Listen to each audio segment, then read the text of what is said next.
Trib Live High School Sports Network is the official video and audio streaming partner of the WPIAL. We broadcast over 2,000 sporting events each year and cover 17 sports in over 170 schools. At HSSN, you'll find the latest in high school sports news, live and archive broadcasts, scores, standings, and much more. Trib Live High School Sports Network, your high school sports leader. All season, every season.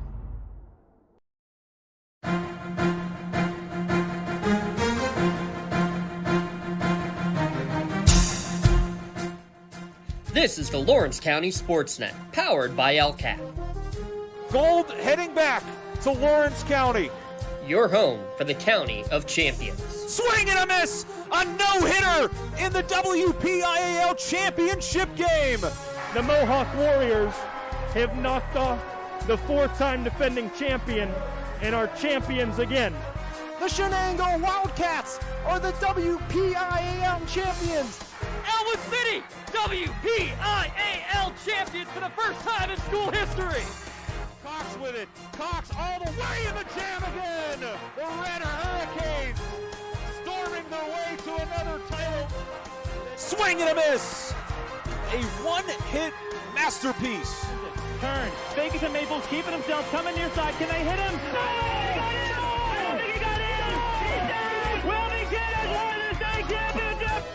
Strike three called. Put another notch in the belt for Laurel Spartans three-peat. And Neshannock is the 2021 2A Girls Champion.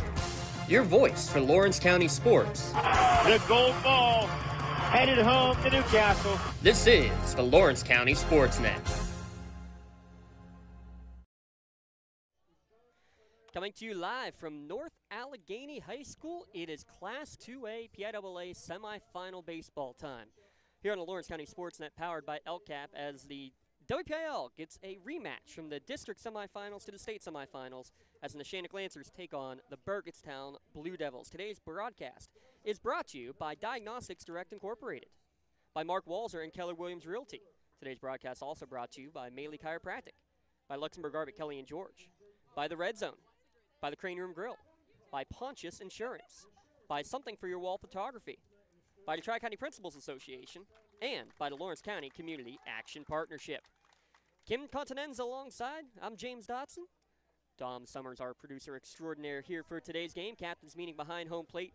Neshannock has already won the toss. They are the home team. Not that I think that's going to matter, because I have a feeling we're going to need all 7 innings and maybe more, as these teams went 12 when they played in the WPIAL semifinals. A 5-3 Neshannock victory in that game, Tim. Could be a long night for us. It could be, and it's a situation where obviously anytime you get runners on base, it's going to be a premium, and it's going to be a battle of wits of the two managers making decisions on how they want to run this ball game and exactly what they need to do. In a sense, do they want to bunt them over? Do they want to get a runner moving, and try for a hit and run? Will they be trying to steal bases? We know Neshannock loves to do that. So it will be an interesting battle of wits between these two managers who know each other very well. Yep, and it's two teams, again, that just met a couple of weeks ago, that 12-inning game down at Matulovic Field back on the 23rd of May. And with that, too, just take a look at the obstacles that Neshannock has had getting here as we talk on our LGKG pregame show here. The fact that they didn't have their normal designated hitter, a freshman, out for the Monday game because he was sick. He's better for Thursday, but his older brother then catches it. That's the starting catcher, who's caught basically every varsity meaningful inning all year. He's out for this quarterfinal game. They go through 5 pitchers and still somehow find a way to beat Riverside, a team they lost to twice in the regular season. Absolutely incredible stuff what Neshannock was able to pull off. It's really determination. It's wanting to compete to your highest level in any circumstances and believing in every member of your team. And that's what Neshannock has done today and has done all season long to put them in this situation. We've seen pitchers in the Whipple Championship for the first time this season being asked to pitch. So, it's a team effort. This one through, the end of the lineup. And with that, we actually gave our LCAP Player of the Game award to the entire team in that quarterfinals victory against Riverside. And again, because the same exact thing happened. They had to pitch a couple guys who hadn't thrown, everybody doing their job. in that game. Right now, as we continue on our pregame show, before we do, we'll pause for the playing of our national anthem.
Your Star Spangled Banner here at North Allegheny High School. Neshannock, the number 2 seed out of the WPIAA with a 19-7 record.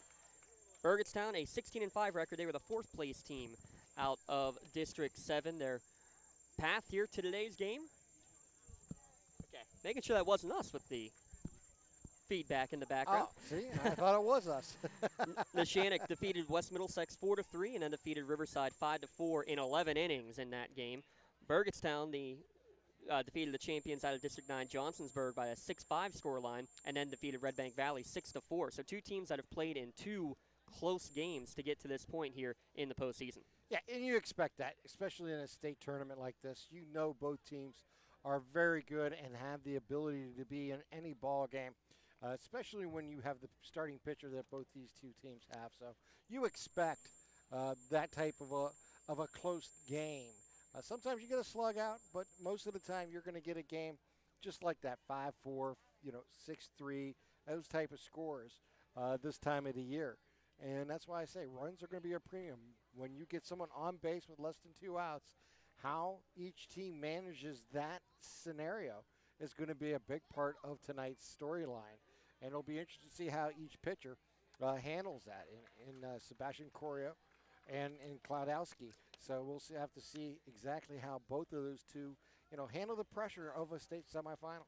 Nathan Klodowski will be on the hill. You'll see him second. Klodowski going to St. Bonaventure. He's got a 4-3 record with a 2.87 earned run average. Sebastian Corio making his 13th start of the year. He's got an 8-1 record with an earned run average of 1.81. And what I love is the scores in terms of the strikeout to walk ratio. 83 strikeouts for just 15 walks for Corio. Pretty similar on the other side. 74 strikeouts, so a couple fewer. 19 walks, so a couple more. But basically the exact same numbers and a great percentage for both these teams. And that's what you want as a starting pitcher, especially your ace on the mound. You want someone who throws strikes, keeps you in a ball game, try to keep the runners off the base paths, not giving them any freebies with the walks. And the strikeouts just show you that they're strike throwers, and that's what it's about. It's getting players to swing and also being able to hit the corners. And we've seen Sebastian do that quite often this year and do a really great job here for the Lancers. And also some experience on this hill as he pitched a great game that you got to see, Tim, against St. LaSalle in the quarterfinals to take down the number 2 seed of the WPIAL. Today's broadcast brought to you in part by Diagnostics Direct Incorporated. Diagnostics Direct, your direct supply line for disposable gloves. The most popular items include a chemo-rated nitrile glove for healthcare providers and extra thin black nitrile gloves for a wide range of other industries. They go as low as $4.95 per 100 gloves. Visit them online, diagnosticsdirectinc.com. Special thanks to them. Our broadcast also brought to you in part by Mark Walzer of Keller Williams Realty. First pitch coming at about 7:03 p.m. Leading off will be the pitcher Nathan Klodowski for Burgettstown. We'll get the rest of the starting 10 for Coach Doug Tuno here in a minute.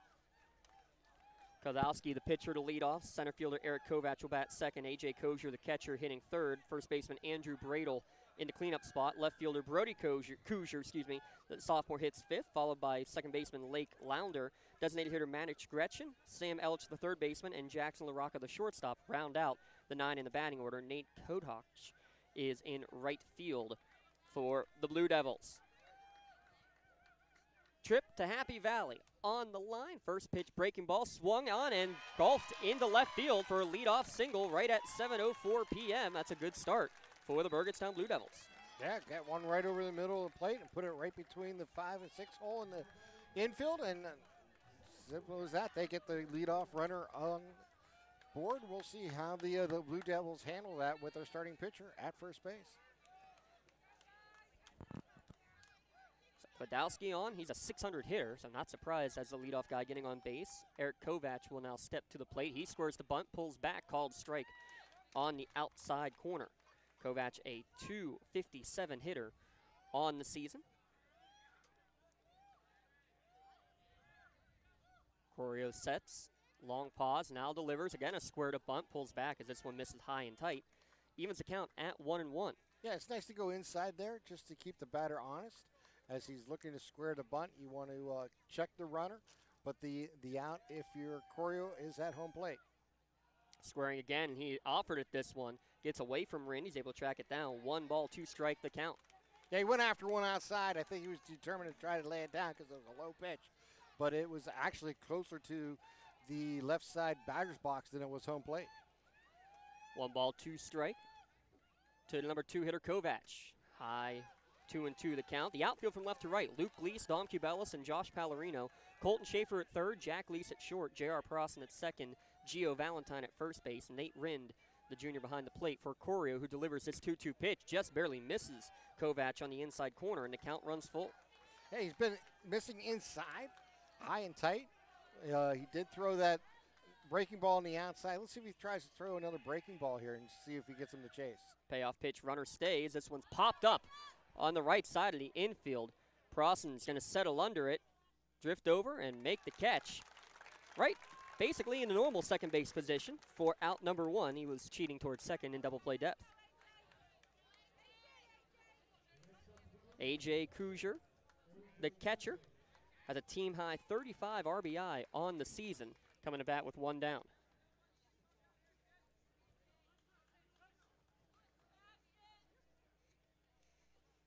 His battery mate and classmate, Kladowski, stands at first base. Corio's first pitch, breaking ball outside corner for strike 1. That's going to be key here for Corio. We've seen him do that throughout the season, be able to get that first pitch over for a strike. Corio comes set and delivers. This one checking his swing. They're going to ask, and he did go. Quickly ahead now, 0-2 on the count. And there was another nice breaking ball down low, getting Kuzar to commit on that pitch. Command of the breaking ball early has been successful for Corio. Here's the 0-2. Another breaking ball called strike 3. Good afternoon, good evening, and good night for the second out of the inning and the first K of the game for Sebastian Corio. Yeah, I mean, you look so far in the first 3 at-bats. I mean, Kladowski hit the very first pitch for a base hit, but since then, we've seen Corio kind of settle in and make his pitches. He's been challenged a little bit with the strike zone, but he's been able to find it here in the last 4 pitches and has done a nice job. Even that first pitch was a pretty darn good one, really. It was just a golf in the left field. Good breaking ball here. Commanding the breaking ball early as Andrew Bradle comes to the plate. See if they start the runner here, just to see if they can get him in motion, maybe move the infield a little bit. Yeah, with all those breaking balls. Comes back with a fastball, though misses outside. Evens the count at 1-1. Third time these two teams have played in the postseason in the last 2 years. Neshannock won in walk-off fashion in the first round last year. Districts and now states this year. Breaking ball breaks around the plate. 2 ball, 1 strike count to Bradle. Clean-up hitter with 2 down here in the top of the first inning. Winner will take on Everett, a 1-0 victor in the other semifinal earlier today against Delone Catholic. This one popped up down the left field line, foul and out of play into a hefty Lancers section down by the school down the left field line, and the entire fence line Down the right field line, packed with Burgettstown faithful. They're trying to make their first ever trip to the state championship. This is actually their first ever trip into the state playoffs for the Blue Devils. Making their presence known when the opportunity arose. 2-ball, 2-strike, 2 down. Corio kicks and delivers. That one slipped out of his hand. Count will run full.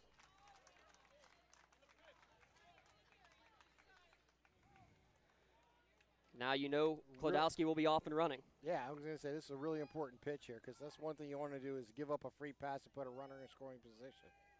Payoff pitch. There goes the runner. Popped up and popped foul. It hit something. That's right where my car is.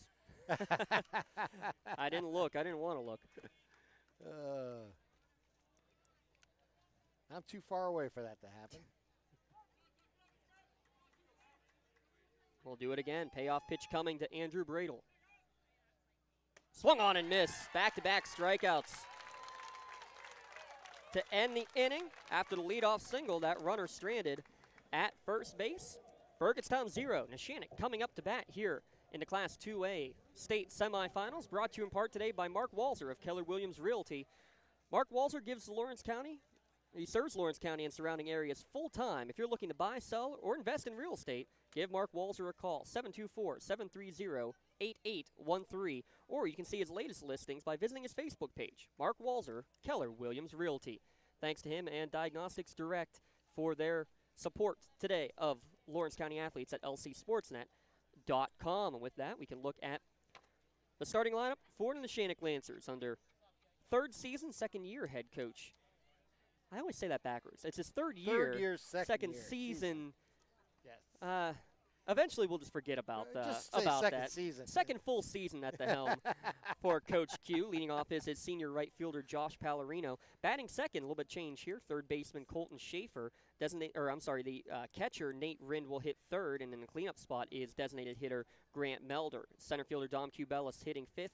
Second baseman J.R. Prosson hitting sixth. Gio Valentine, the first baseman, Jack Leese, the shortstop, and Luke Leese, the left fielder, rounds out the starting 9 for the Lancers. Pallarino, Schaefer, Rind, Melder, Cubelis, Prosson, Valentine, Jack Leese, and Luke Leese. And the big difference there, the change in the lineup, they move J.R. Prosson down in the lineup. First time that you've really had Schaefer, Rind, and Melder available in the last 3 games with Melder's injury, missed the WPIAA championship in the first round of the state playoffs, and then you get Melder back, but then Nate Rind is out, and ends up being that the odd man left out. Somebody has to be left out of the lineup. He's the freshman who's been DHing most of the year in Jake Rind, and how big is that?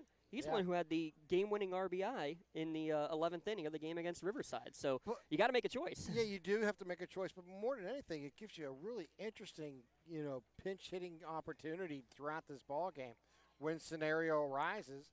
And it is going to be, like I said, I think this is really going to come down to each team's manager and how they handle this game, making a lot of decisions that's going to affect each inning going forward and every at-bat. So it's going to be fun kind of, watching the wits of these two managers making decisions on what opportunities that may present itself throughout this ball game.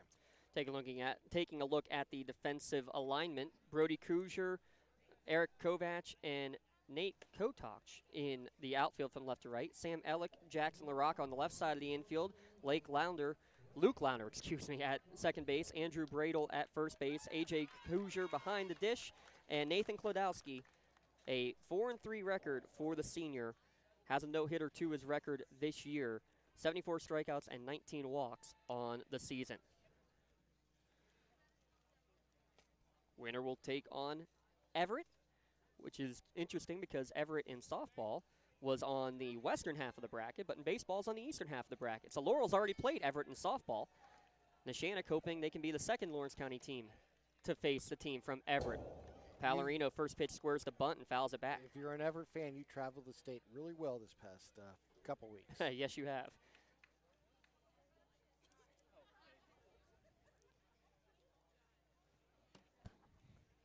Klodowski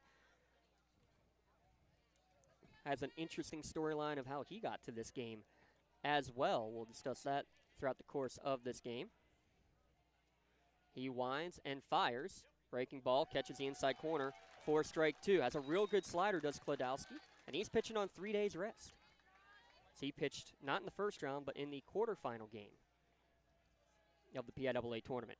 The 0-2 misses upstairs. 1 ball, 2 strike to count. And the reason for that, after losing to Neshannock in the semifinals, played in the consolation game against Riverside, and ended up getting ejected from the game, and with that carried a 1-game suspension. So he couldn't pitch in the first round, couldn't play in the first round. His team advanced. He's able to throw in that game and now pitch here in back-to-back games. 2 ball, 2 strike the count to the leadoff hitter Pallarino, a .324 hitter on the season. 2-2, breaking ball upstairs as well, and the count runs full. And that's what you want from your leadoff hitter, just taking pitches, looking at it, giving your teammates an opportunity to see Klodowski and what he has to offer. He kicks, payoff pitch, swung on and missed. First strikeout of the ball game for Klodowski, who had double-digit strikeouts in that quarterfinals victory over Red Bank Valley.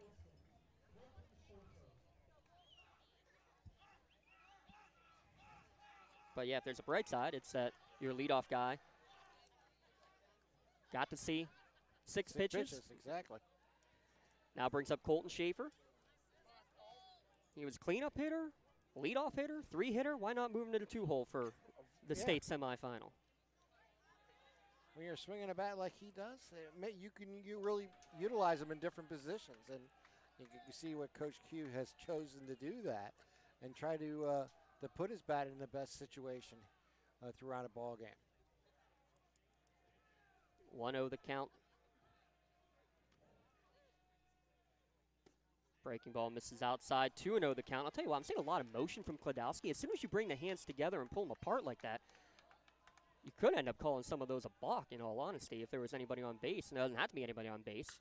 This 2-0 pitch is drilled down the third base line and foul, but there's a lot of extra touching of the body, of the hat, of everything, and then going straight to the ball while on the rubber has always been a no-no. You know, that's one of those scenarios where if you're really consistently doing it and you do take a moment pause, you'll be okay. But you have to do it almost every pitch. The question is he doing it every time, or is he just doing it, periodically? 2-1 breaking ball misses upstairs, 3-1. But I mean, the one rule: if you're touching the rubber, you cannot go to the face. Period. Right. That's what I'm saying. It's really. We'll see how that plays out. 3-1 pitch, fastball outside corner for called strike 2, and the count runs full to back-to-back batters to start the game here in the bottom of the first inning. 3 balls, 2 strikes to count to Schaefer. This one drilled down the left field line, giving chase, but it's going to run out of real estate. It will go foul. Tough for us to see from our vantage point. We're kind of just up the third base line behind home plate. You got the good views coming in looking at the batter. Katie Walzer running the camera. And, of course, umpire right in the way of our strike zone cam, blocking the pitcher. 3 ball, 2 strike, 1 down. Payoff pitch, misses upstairs. 1 out walk drawn by Colton Schaefer. That's what Schaefer does. He works a pitcher and works a count. He's going to get his share of walks and opportunities, and that's what you want to do. And as we mentioned earlier in the first at-bat, he's at pitch 11. Now they might be talking to him about that, just to let him know that there's certain things you can and can't do, and you want to be careful here. Yep, can't. The rosin bag, yep. I think there's also some. Oh, he caught it in the glove. That's why. Yep. Caught the rosin bag with the glove, so now he has to use a change it. Secondary glove for the rest of this inning. So interesting. Well, we have a moment. Let's talk about Colton Schaefer now standing at first base. He was the one who stepped in at the catcher position for the game against Riverside. Caught 11 innings after not catching a single inning all year. He's going to Penn State Du Bois to catch, so it's not like he doesn't. Yeah, it's not a position he's familiar with. Yeah, I mean, he's been doing that his whole life. But, man, after not doing it all year, the muscle memory, about 10,000 blocks it felt like behind the dish, and I don't even think there was an attempted steal in that game. Yeah, I mean, and he's just such a fine athlete to watch because he's played so well at third base for Neshannock all season long also. And, you have that in high school baseball where you have to move players into different positions to give other players an opportunity to be on the field. Throw over to first base, and Schaefer will scramble back in there. And you'll see players play multiple positions for that reason, especially when you have changes throughout the ball game, too. Nate Rind back, and he's in the box. First pitch swinging, ground ball taken at one hop at third base by Ellich. Third to second base for one, on to first. Low throw, but connecting to complete the double play. 5-4-3. The twin killer ends the inning. There was a walk, but other than that, Neshannock goes down with the minimum. We're scoreless at the end of one inning of play here at North Allegheny High School. We'll be back in a moment. It's the Class 2A semifinal baseball game. It's brought to you by Diagnostics Direct and Mark Walzer, Keller Williams Realty here at lcsportsnet.com. A good teammate is always available when you need them, just like Realtor Mark Walzer of Keller Williams. Mark Walzer serves Lawrence County and surrounding areas full-time to make the real estate buying, selling, and investing process a win-win for everyone. For more information, call 724-730-8813 or visit his website at markwalzer.kw.com. To immediately connect with buyers and sellers, go to his Facebook page, Mark Walzer, Keller Williams Realty. In workers' compensation, my clients are oftentimes not receiving their wage loss. They're not receiving their medical expenses. LGKG, they come to us so that we can put them in a position to pay their bills. If we're keeping our promises, our clients are getting the justice they deserve. For more than 120 years, people have relied on Martindale Hubbell's preeminent rating to select their attorneys. If you've been involved in an automobile accident, you should do the same. At LGKG, we have been preeminently rated for over 40 years. 17 pitches thrown in the first inning for Sebastian Corio. After the double play, 14 pitches thrown on the other side by Nathan Kladowski. Scoreless at the end of one inning. Both teams getting the pitch count up there a little bit, but that twin killer certainly a big momentum boost for Burgettstown. Pitcher's best friend, especially when in the first inning when you were struggling to find a strike zone consistently. But that is one of the bonuses of a 5-4-3 around the horn type play, and that's exactly what they received to get out of that inning. Brody Kruger, Luke Launder, and Maddox Gretchen, the three due up here in the top of the second inning. Ball one, first pitch ball thrown by Corio so far. Left-handed hitting sophomore in the batter's box. He goes the other way with this one, and it's going to be fouled down the third base line and out of play. Count even at 1-1. Today's broadcast brought to you in part by Diagnostics Direct, founded in 1995. Diagnostics Direct began importing and distributing various brands of disposable gloves, and since then, they've even secured their own product line and trademark. Visit them online, diagnosticsdirectinc.com. 1-1 breaking ball misses outside, 2-1 to count. Can't thank them enough, can't thank Mark Walzer, Keller Williams enough for all that they've done to make this game possible here today at lcsportsnet.com. 2-1 pitch, driven past the second baseman for a leadoff base hit. So both innings to start the game. Burgettstown gets the leadoff man on board by way of a hit. Yeah, Kuzar did a nice job there just waiting for his pitch and just driving it right into the second base hole between second and first and get that leadoff hit. Now again, we're going to see how they handle it. They were looking to bunt in the first inning, but were unable to do it with the leadoff hitter once he arrived. We'll see how Courier is able to handle it now on the mound for the second inning in a row.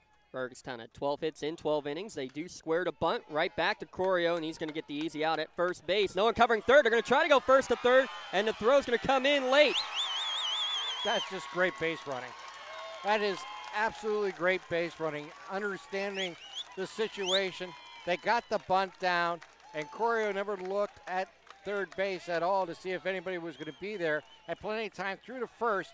By then, Schaefer was already midway through towards the mound and had to race back to try to receive the toss, and it was just too late. Yeah, but that's just a fundamental that's missed. I mean, you hear that all the time on the practice field. My bunt, your bag, and Schaefer didn't get back quickly enough, and Gleese had to be covering second. First pitch fouled back to the screen as designated hitter Maddox Gretchen comes to the plate. One down, top of the second inning, but after the sacrifice moves Kruger all the way from first to third.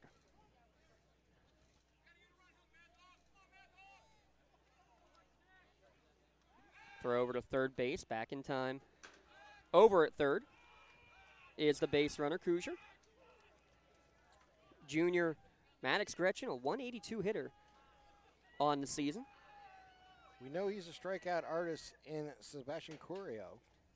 Could certainly use one here. I was just going to say, if there's a time where you really, as a pitcher, want to try to bear down and get one, with a runner at third with less than 2 outs, this is a perfect situation. We'll see how suspension is able to hold it. Here's the 1-1. Off the end of the bat, little dribbler towards first base. It's going to be taken by Valentine, but the job will be done. 3 unassisted for the 9th RBI of the year for Maddox Gratchen. Yeah, there ain't much you can do there. Just right off the end of the bat, a little squibber, as you mentioned. And there's no play at home plate because the runner had plenty of time to cross the plate. You just get the out, you sacrifice the run, and you move forward. And the first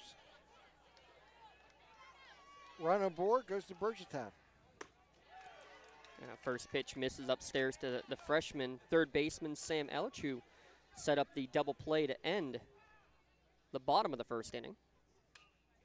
This one fouled back to the screen. Count even now at 1-1.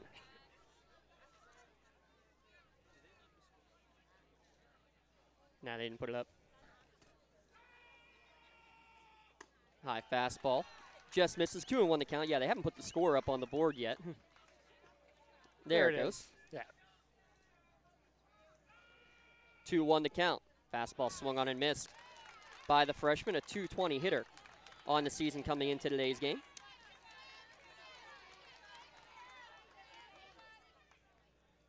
Two swung him out, but damage done. Leadoff hit. The bunt moves him all the way to third. The ground out scores the first run of this game. Burgettstown 1, Neshannock 0. Back in a moment. You're watching the PIAA Class 2A semis, brought to you by Diagnostics Direct and Mark Walzer, Keller Williams Realty. Diagnostics Direct Inc. is your direct supply line for disposable gloves. Founded in 1995, Diagnostics Direct began importing and distributing various brands of disposable gloves, and since then has secured their own product line and trademark, VersaPro. Diagnostics Direct provides gloves for healthcare providers and a wide range of other industries for as low as $4.95 per 100 gloves. Visit them online at diagnosticsdirectinc.com. Diagnostics Direct, providing superior products while maintaining economical pricing. When the high school season heats up, make sure you have the best gear to support your school.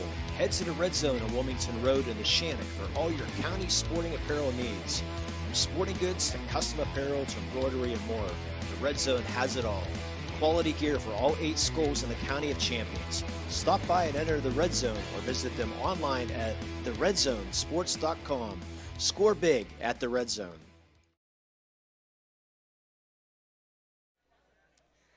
Today's broadcast brought to you in part by Mark Walzer of Keller Williams Realty. Get Mark Walzer on your team this summer, whether you're looking to buy, sell, or invest. Mark Walzer is the teammate you need in the real estate game. You can view his latest listings by checking him out on Facebook. Mark Walzer, Keller Williams Realty, or give him a call, 724-730-8813.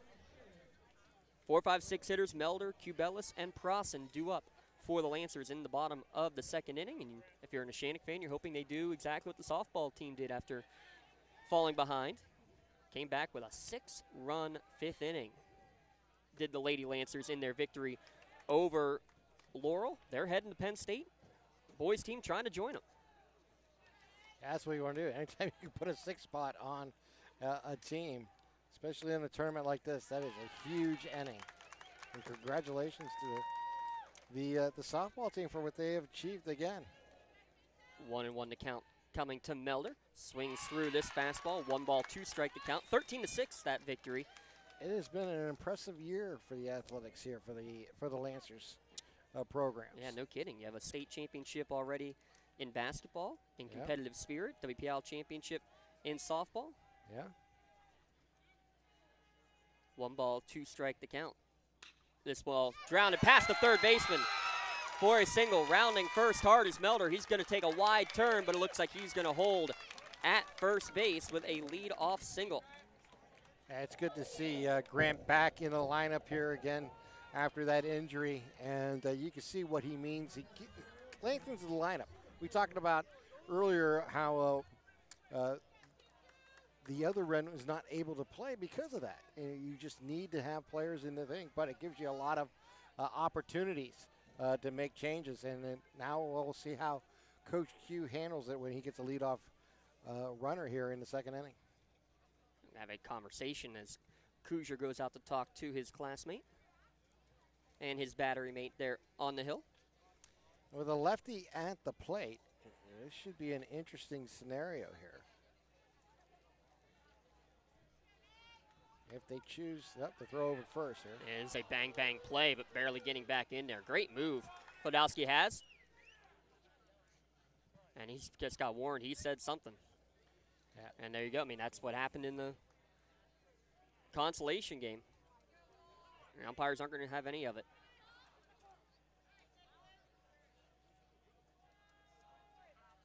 Klodowski will come set. Squaring the bunt is Cubelis, and he does get the bunt down.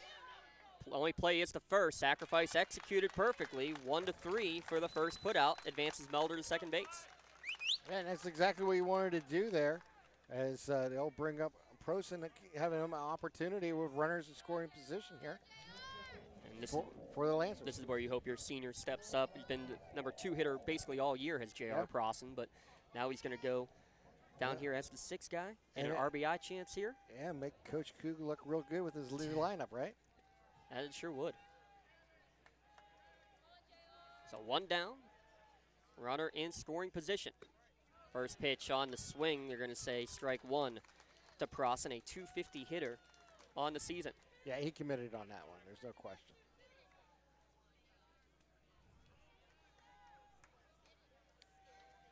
Inside move and getting back is Melder at second base. Led off the inning with the first hit of the game for Neshannock. Klodowski comes set. He'll kick and fire. Good breaking ball in there for strike 2. 0-2 the count. Coach Tuno said when he's on this slider, it's basically unhittable. You can see why. Got a lot of break. No ball, 2 strikes to count. Klodowski winds, fires, high fastball, able to hold on the swing is Prosen. 1-2 the count.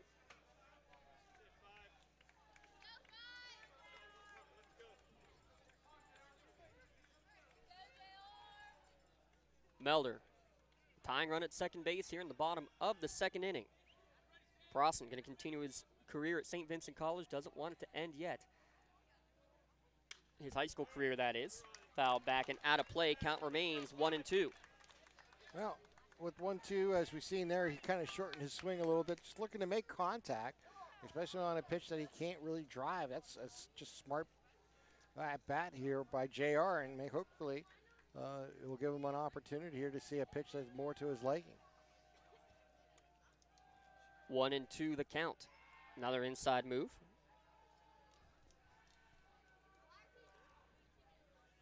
The move that our friend Mark Shaw's hated. It never works, he says. It's not supposed to work. Oh, tough time there. It's more than anything, it's supposed to keep the runner closer to second base to make it a little longer trip if it's a base hit. Klodowski, glad he can laugh after that one. He stepped off and then tried to make a quick move to second. When he did, almost took a tumble down the hill. 1-2, down in the dirt, evens count at 2-2. And that was something I wanted to mention in the pregame. This mound looks deceptively tall. It does. And, I mean, never actually got the tape measure out there, but I know a lot of the players who have thrown on it have claimed that it just feels taller. It's about making an adjustment. Advantage if you pitched on it already this year? There's no question about that. And he had when you look at Sebastian Corio, he had a terrific game on that mound. So it's about throwing downhill. It's about knowing your landing spot. It's about being comfortable and just making that delivery over and over again. 2 balls, 2 strikes, 1 down. Swung on and missed. Second strikeout of the game, and a big one there for Klodowski. That'll bring Gio Valentine to the plate.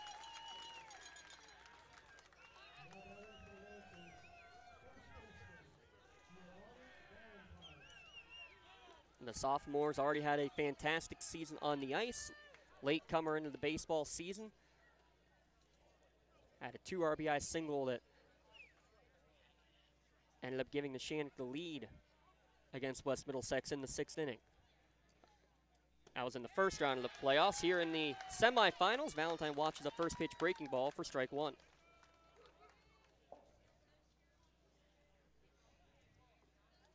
Valentine, a 250 hitter as well.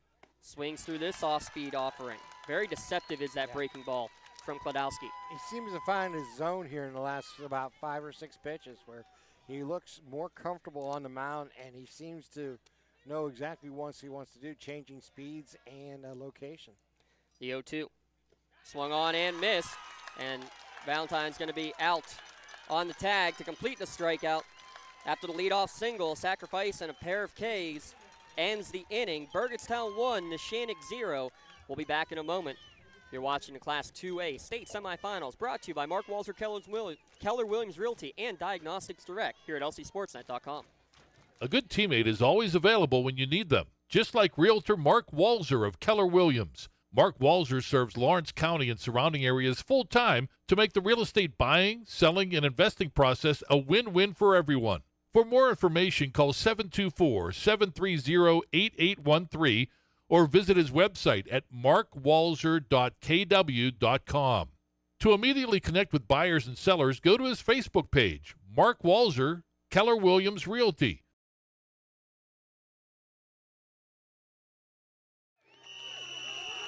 When a team needs to discuss their next move in a big game, coach calls a timeout. When you need to discuss your next move after your latest life endeavor, let Ponce's Insurance be your coach. At Ponce's Insurance, how we serve you is as important as the insurance we provide. Protecting those you love, the business you built, and the things you've earned. That's our job. At Ponce's Insurance online at poncesinsurance.com. Ponce's Insurance.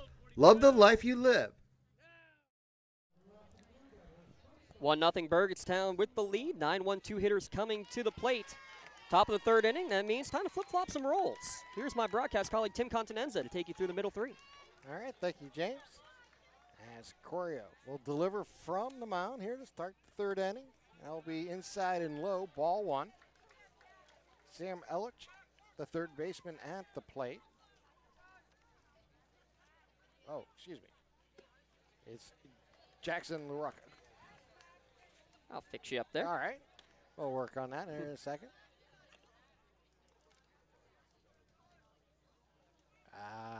The DH got me. Yes, it did. That's a popped up and out of play. That wonderful DH, isn't it? Yes. One Didn't ball, mark 2 strike. that one off. One There, ball, 2 that's strike right. to count. Here's the pitch. And it's going to be just off the inside corner. I'll even up the count at 2-2. Yeah, that didn't miss by much. Thought maybe it broke too late and broke down too late. Here's the pitch. And this one is going to hit the corner and get the called strike 3. That's 4 strikeouts for Sebastian Corio. It brings the top of the order, and Nathan Kladowski to the plate. He's got one of the 2 hits in the game so far for Burgettstown. Yeah, he got the leadoff hit on the first pitch of the game. He was stranded on the base pass in the 1st inning. Here's the pitch. That one's into the dirt, and it will be ball 1. Mentioned he's a 600 hitter on the season is Kladowski. Went 3 for 6 when they played back in the 23rd. Another breaking ball down low, 2-0.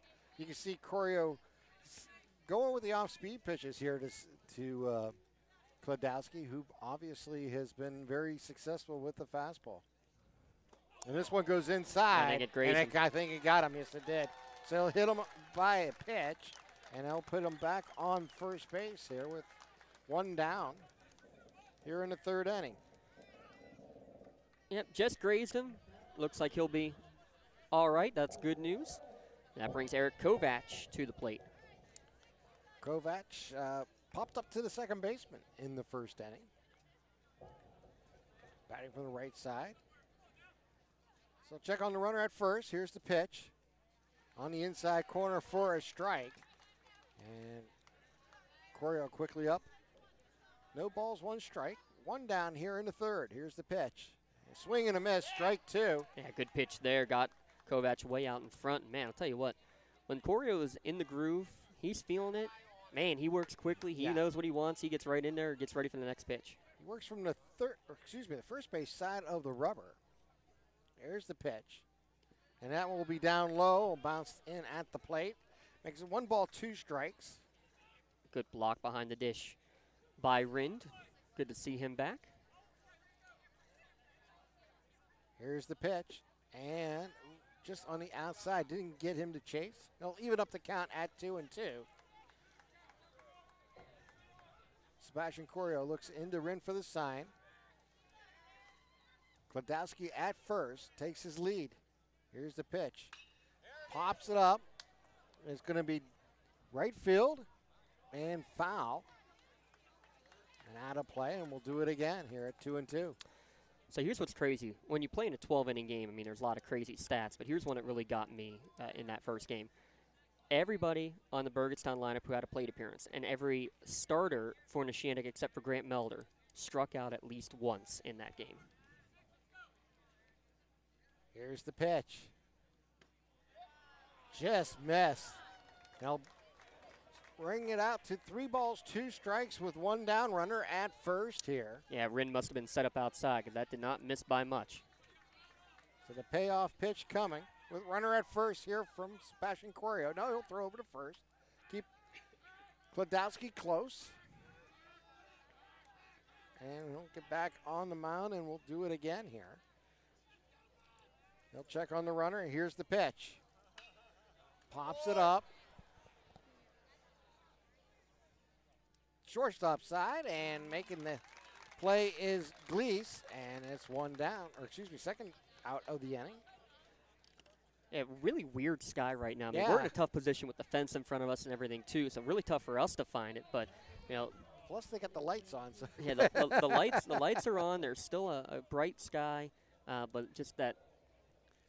Yeah. Like I went to take my sunglasses off thinking that they were on, and they weren't. Like it's a weird sky. Yeah, it's right now. it's a hazy sky, and you can lose the ball up there. So it's going to be interesting to see on those high pop-ups throughout this game.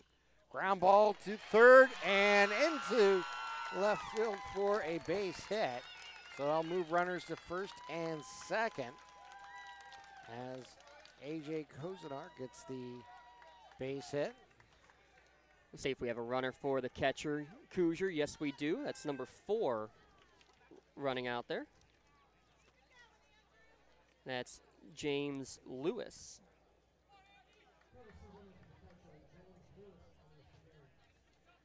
Courtesy runner for the catcher. Kuzier is going to Marywood University. He now stands at first. Actually, he stands in the dugout. Lewis, the courtesy runner, at first. 2 on, 2 down. Corio checks on the runners. Here's the pitch. Swing and a miss, strike 1. Andrew Burdell, the first baseman, struck out in the first inning. .377 hitter on the season is Bradle. So Bradle takes inside, and he'll even up the count at 1-1. And didn't miss by much. Good mix. Can't rely too much on the breaking ball especially, but any one pitch can't rely upon too much. So Corio from the stretch. Here's the pitch. Swing and a miss. 1 ball, 2 strikes. 2 down here in the top of the 3rd inning, with the Blue Devils leading the Lancers 1-0. Little drop down sidearm on that one from Corio. We'll change the arm angle. Here's the pitch. Outside, 2-2. Didn't miss by much. Good discipline at the plate from the left-handed hitting first baseman. Another lefty in the on-deck circle in Brady Kuzier. Runners take their lead. Here's the pitch. Again, just missing the outside. And he'll make it a 3 ball, 2 strikes. So the runners will be moving. 2 out. Payoff pitch coming to Bradle. Base hit means almost a guaranteed run with the runners being in motion. Corio, Going to throw over to first. Snap throw and back safely is Kuzer.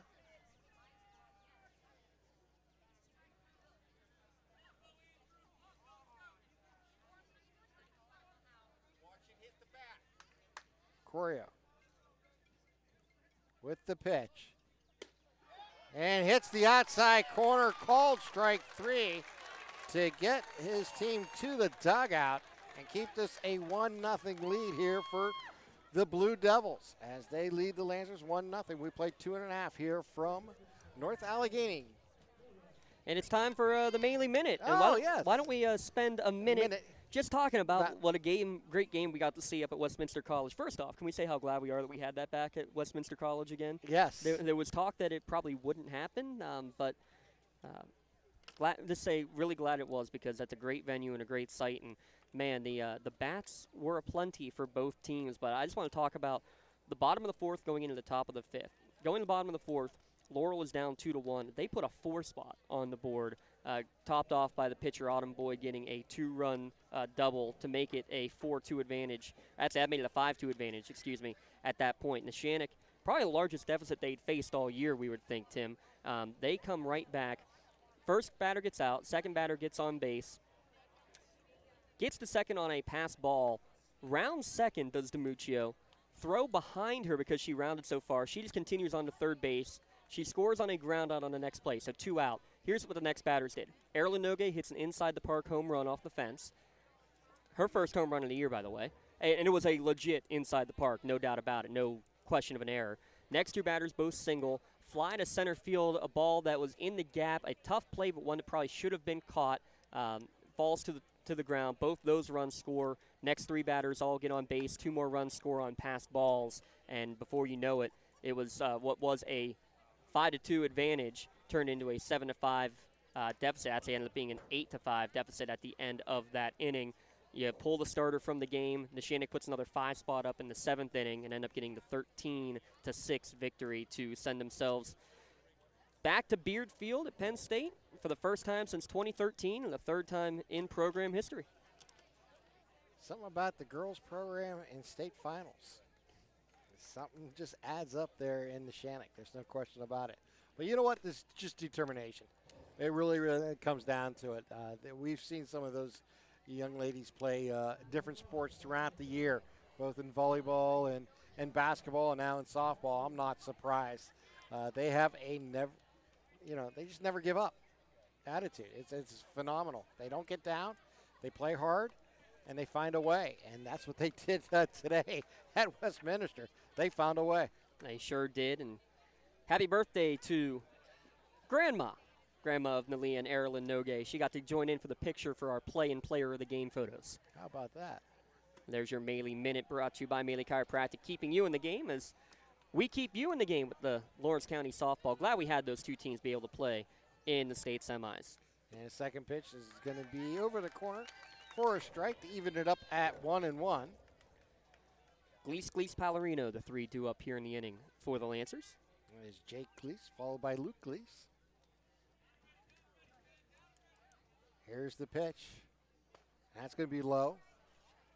Diagram reverse? No? Okay.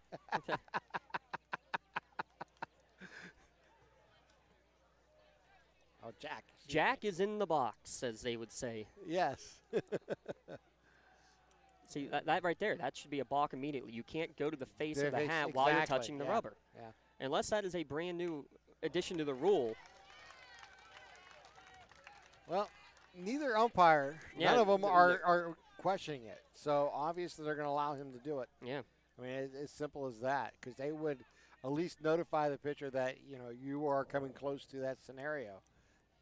This is already, the 3rd inning. This is nothing that should happen. Yeah. Up high, and that makes it 3 balls, 2 strikes. But funny story, Jack is in the box, and that was just a funny little saying that the dugout would say every time that Jack Gleese came in the box. Jack is out of the box. Now Jack is back in the box. They had to stop saying it because Jack would laugh in the box.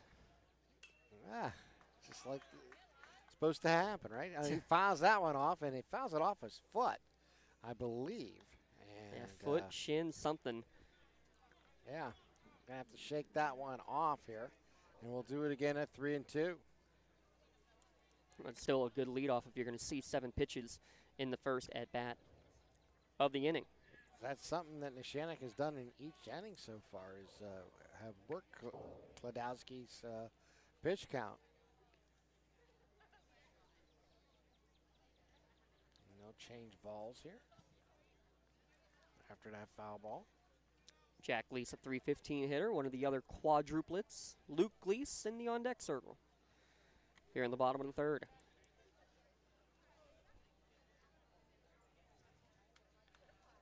So Jack on a 3-2 pitch. Here comes Kladowski's payoff pitch. And it is going to be popped up, third base side, foul, and it's going to fall. No, he got it. No, he caught it. Okay. Wow. Went down to his knees. I thought maybe it hit the ground first, but he was able to get the glove underneath for the play. What a play there by Ellich. As he came, Yeah, the freshman. Yeah. I mean, look, those kind of balls, they always come back in towards the stadium, and he actually overran it, but that's probably what you should do on any of those plays anyway. You want to find the fence, especially one that close that you were right in front of the dugout. Find the fence and then work your way back. He ended up almost having to do a back bend to make the catch, but he got the out. Now bring up Luke. Here's the pitch. And it's going to be down low, ball one. So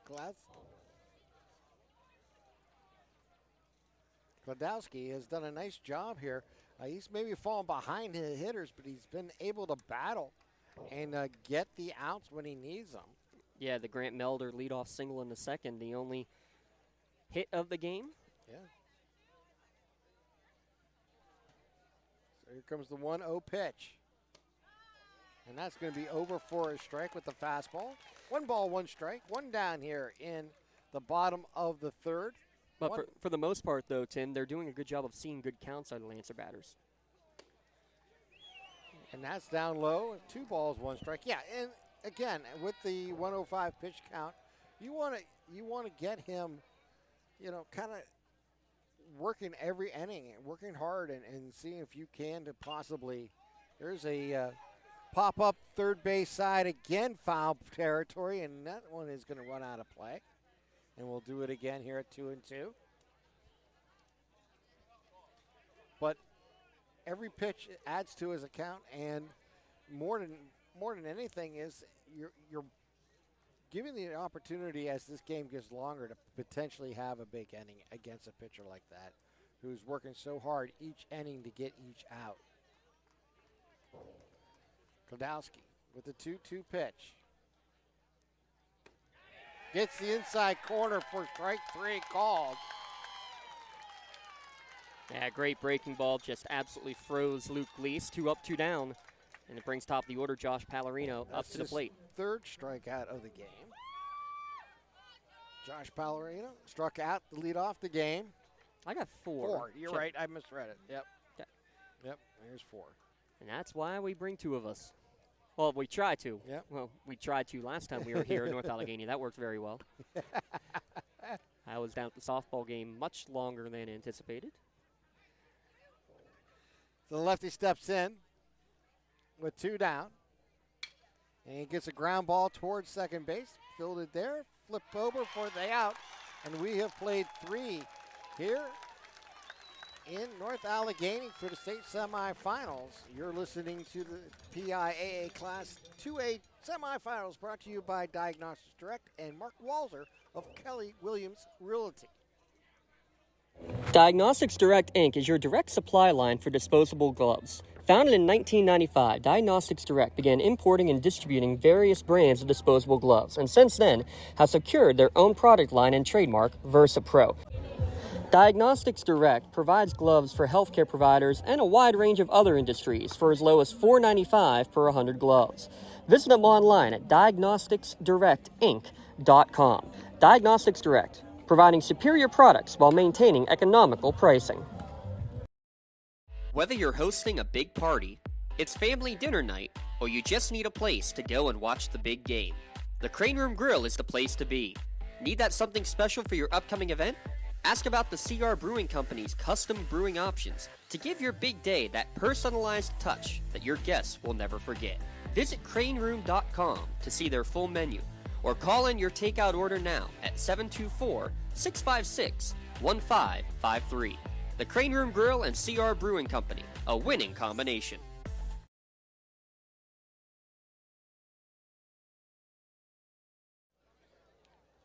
Sebastian Corio entering his fourth inning on the mound here for the Lancers, as the Lancers trail the Blue Devils 1-0. Here's the first pitch on the just outside for ball one. Kuzer at the plate. Here's the pitch. Down low, 2 balls, no strikes here.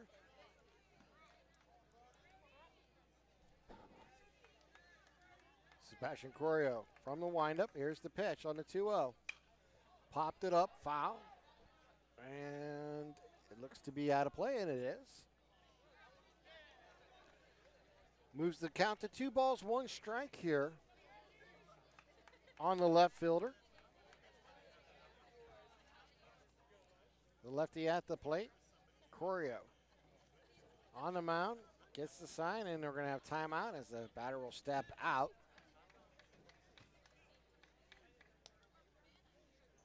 Now Corio will get ready to make his delivery. Outside on the fastball, makes it 2 balls, 1 strike. Excuse me, 3 balls, 1 strike.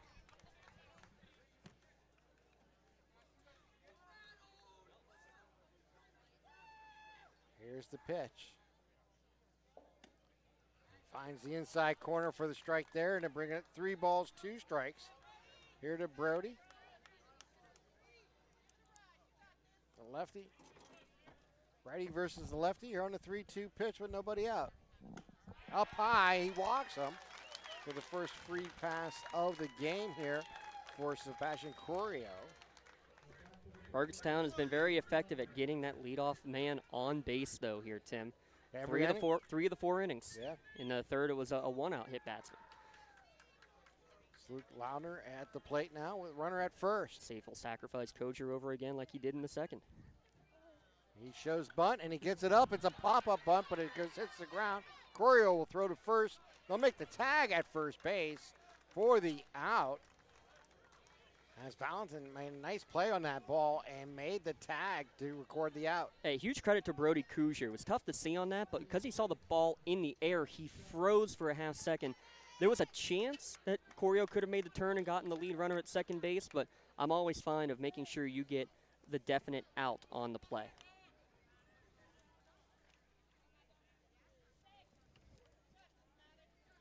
Maddox Gretchen at the plate.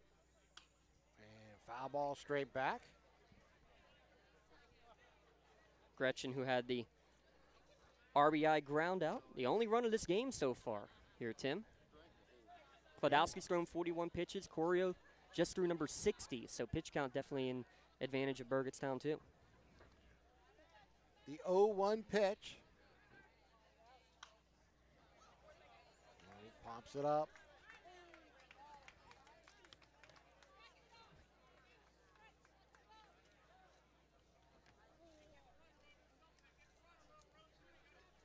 Runner moved to second on the sacrifice bunt. 1 down here in the top of the 4th. Blue Devils looking to add on to their 1-0 lead. Here's the pitch. Swing and a miss. Strike 3. As Maddox Gretchen goes down swinging for the 5th strikeout for Corio.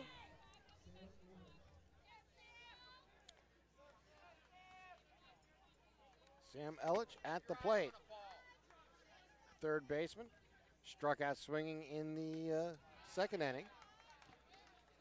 That pitch goes outside, ball 1 on the breaking ball. 2 down, though, runner in scoring position. Corio on look into the catcher Wren. Checks on the runner. Here's the pitch. And there's a nice play there by Valentin on that sinking liner between second base and first, went down low and made the catch for the out as Sam Ellis lines out to the first baseman.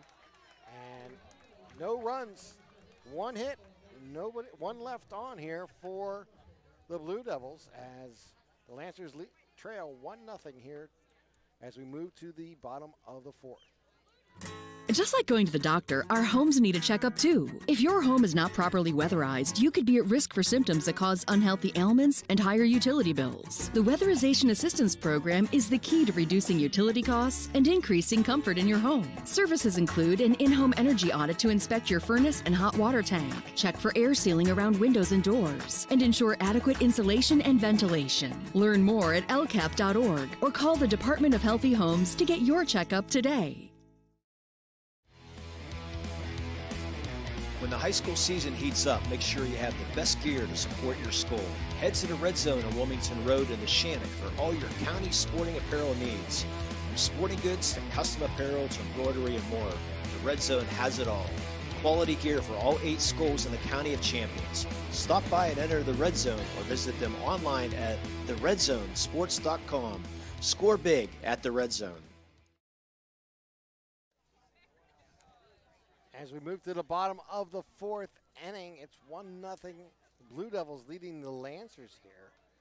As Klondowski on the mound here for the Blue Devils. We'll face Schaefer, Wren, and Melder here in the bottom of the fourth. Colton Schaefer, he walked in his first at-bat and then got eliminated at the end of the inning on a 5-4-3 double play. Schaefer, 296 hitter, mentioned earlier, moved up into this number 2 spot and actually leads the team in runs scored on the season. In terms of active and eligible players, I guess we should put that asterisk on there. And the first pitch is low ball 1 from Nathan Klondowski. Andrew Fry, not eligible as a transfer in the postseason. He's got 20 runs scored. And it's popped up right in front of the mound by home plate. And it's going to roll back, and Klondowski makes a diving catch going to third base side, staying with it the entire time.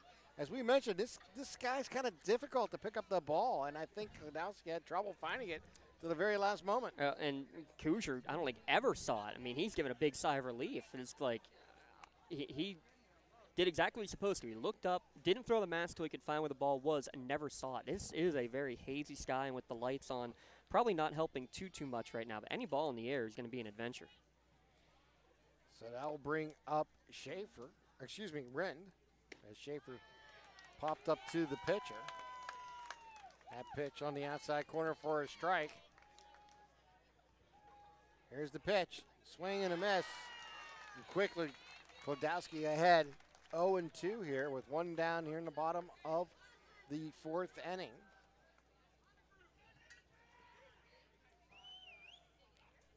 Inside on that fastball, down low.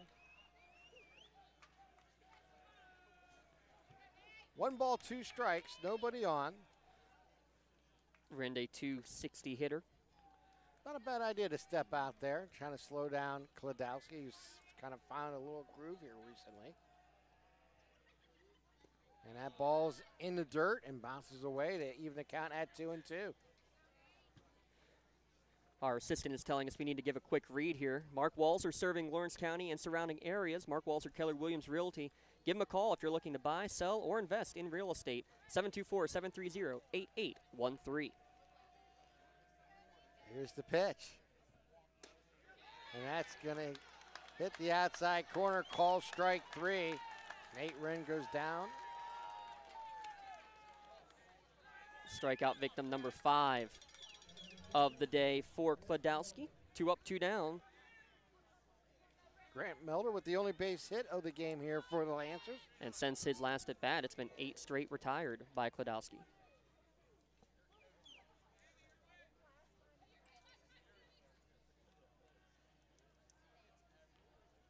So 2 down here in the bottom of the fourth, 1-0 Blue Devils with the lead.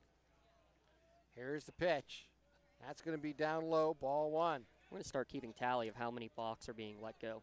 I mean, it's I'm sorry. about 2 to 3 every inning. It's a straight up rule. You're touching the rubber. You cannot touch the face, the hat, the belt, anything. Yeah. Well, and especially doing that and all going three straight. umpires and especially are not even making a move to it or nope. They they say it's fine. Yep. Here's the pitch. Up high. 2 balls, no strikes.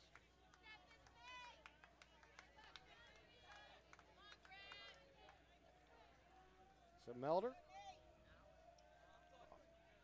at the plate, swings and grounds ball third base side. Makes it 2 balls, 1 strike. Well, and the issue is, so I remember it was softball probably about 6 or 7 years ago. Southside made the championship. Their pitcher had been called for 1 illegal pitch all year. She was called for 15, 16 of them in the championship game. And wow. And the other coach at the end of the game, like, yeah, it's obviously illegal, and I don't know how it wasn't called all season long. You get to that, and then if you do make the state championship and you are playing in the state championship, it should be called. And if it is, then you're saying, well, why was that let go all year? Yeah.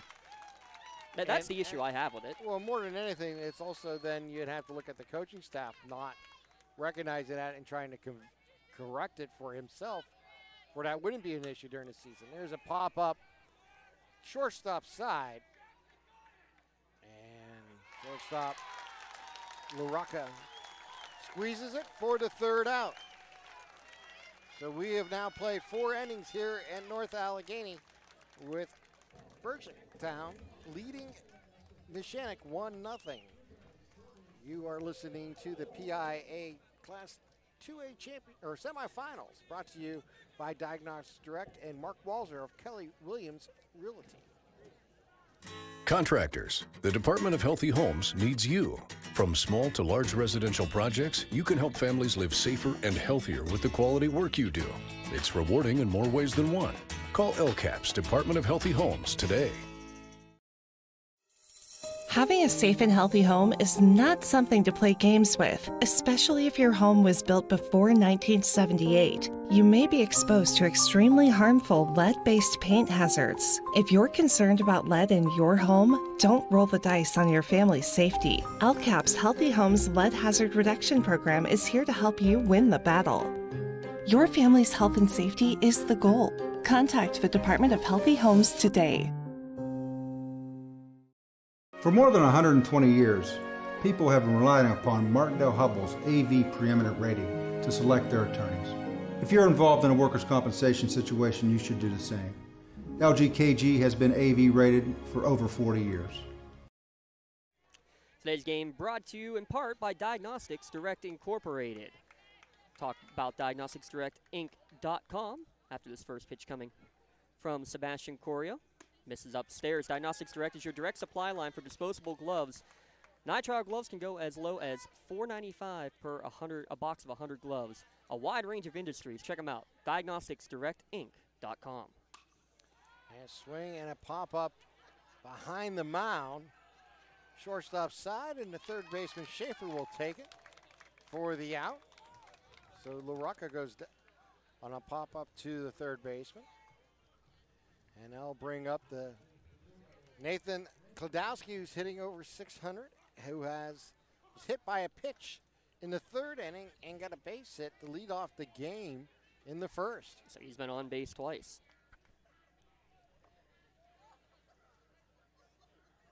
Here's the pitch from Corio. And it's down low inside. Ball 1. Corio's actually pitched a very well game here.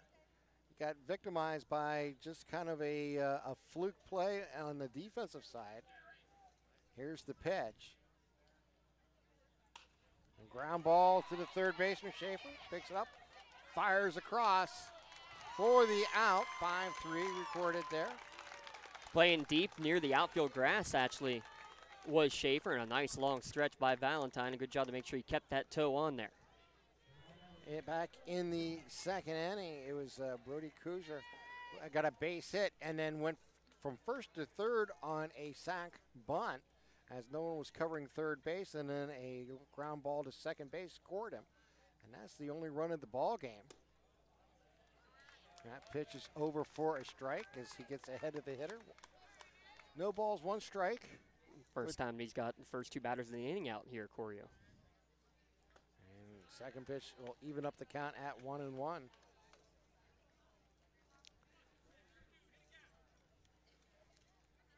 Corio works quickly.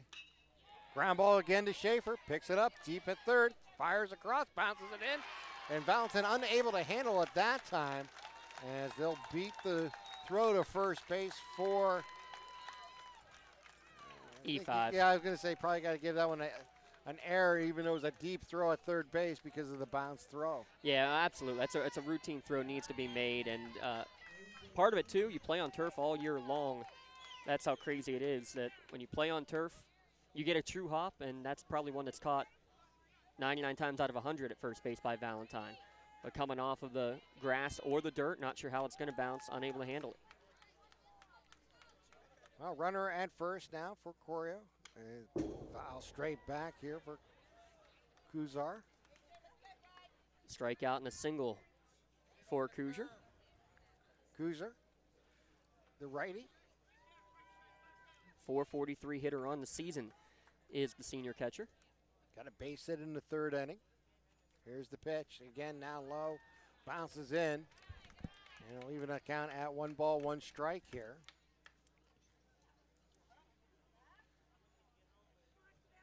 So Govak takes his lead at first. Here's the pitch. Popped up first base side. Foul ball and out of play. And it's 1 ball, 2 strikes.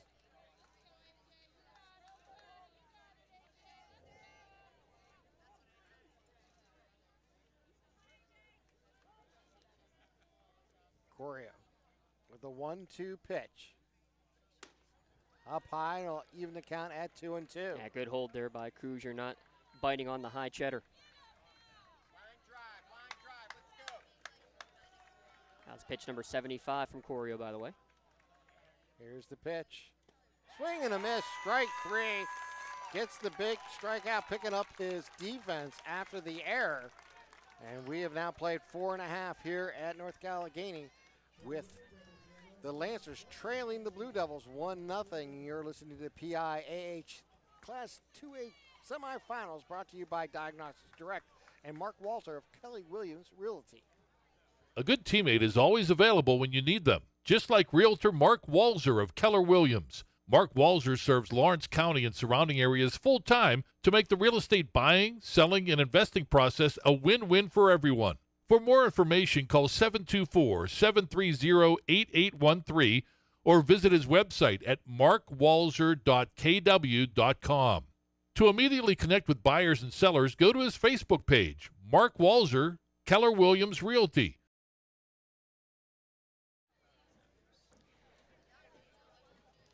Winner of this one will take on District 5 champion Everett, who defeated DeLone Catholic 1-0 in the quote-unquote Eastern Final in the PIAA semifinals. That's your score update brought to you by the Crane Room Grill. Place your call in right now to pick up as you drive home from the game today here at North Allegheny. Wings, homemade desserts, how about a crowler to go? It's all there, craneroom.com. Check it out to see their full menu. Cabela's, Prosen, and Valentine due up here for Neshannock in the bottom of the 5th. They trail 1-0. Tom Cabela's sacrificed in the 2nd inning to move the runner Grant Mulder to second base after he singled. And he was stranded at second base. That is the only runner that's really been in scoring position throughout this game here for the Lancers.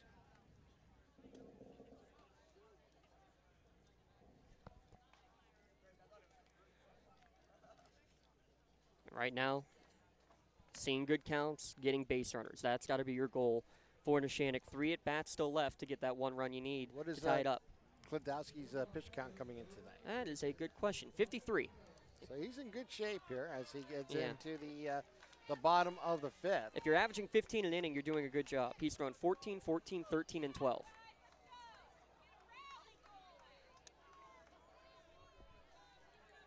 So the lefty steps in here as Nathan Kladowski steps on the mound. 6. Hits the outside corner for strike one with the breaking ball.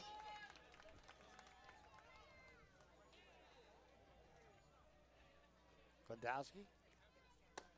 Outside evens the count at 1-1.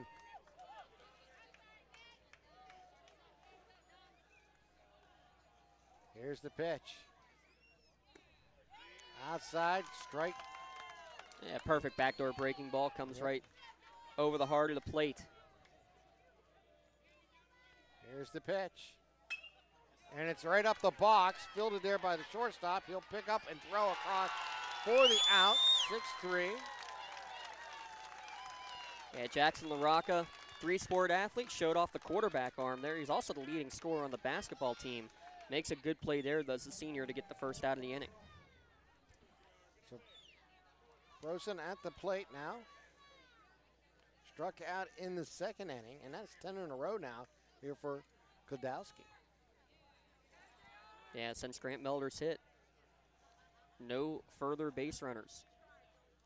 Here's the pitch on the inside corner for a strike. He continues to get ahead of the hitters here.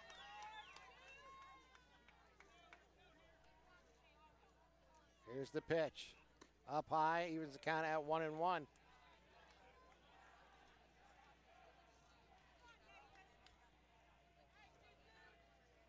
Kladowski. Down low. 2 balls, 1 strike. 1 down here in the bottom of the 5th. The Blue Devils leading the Lancers 1-0.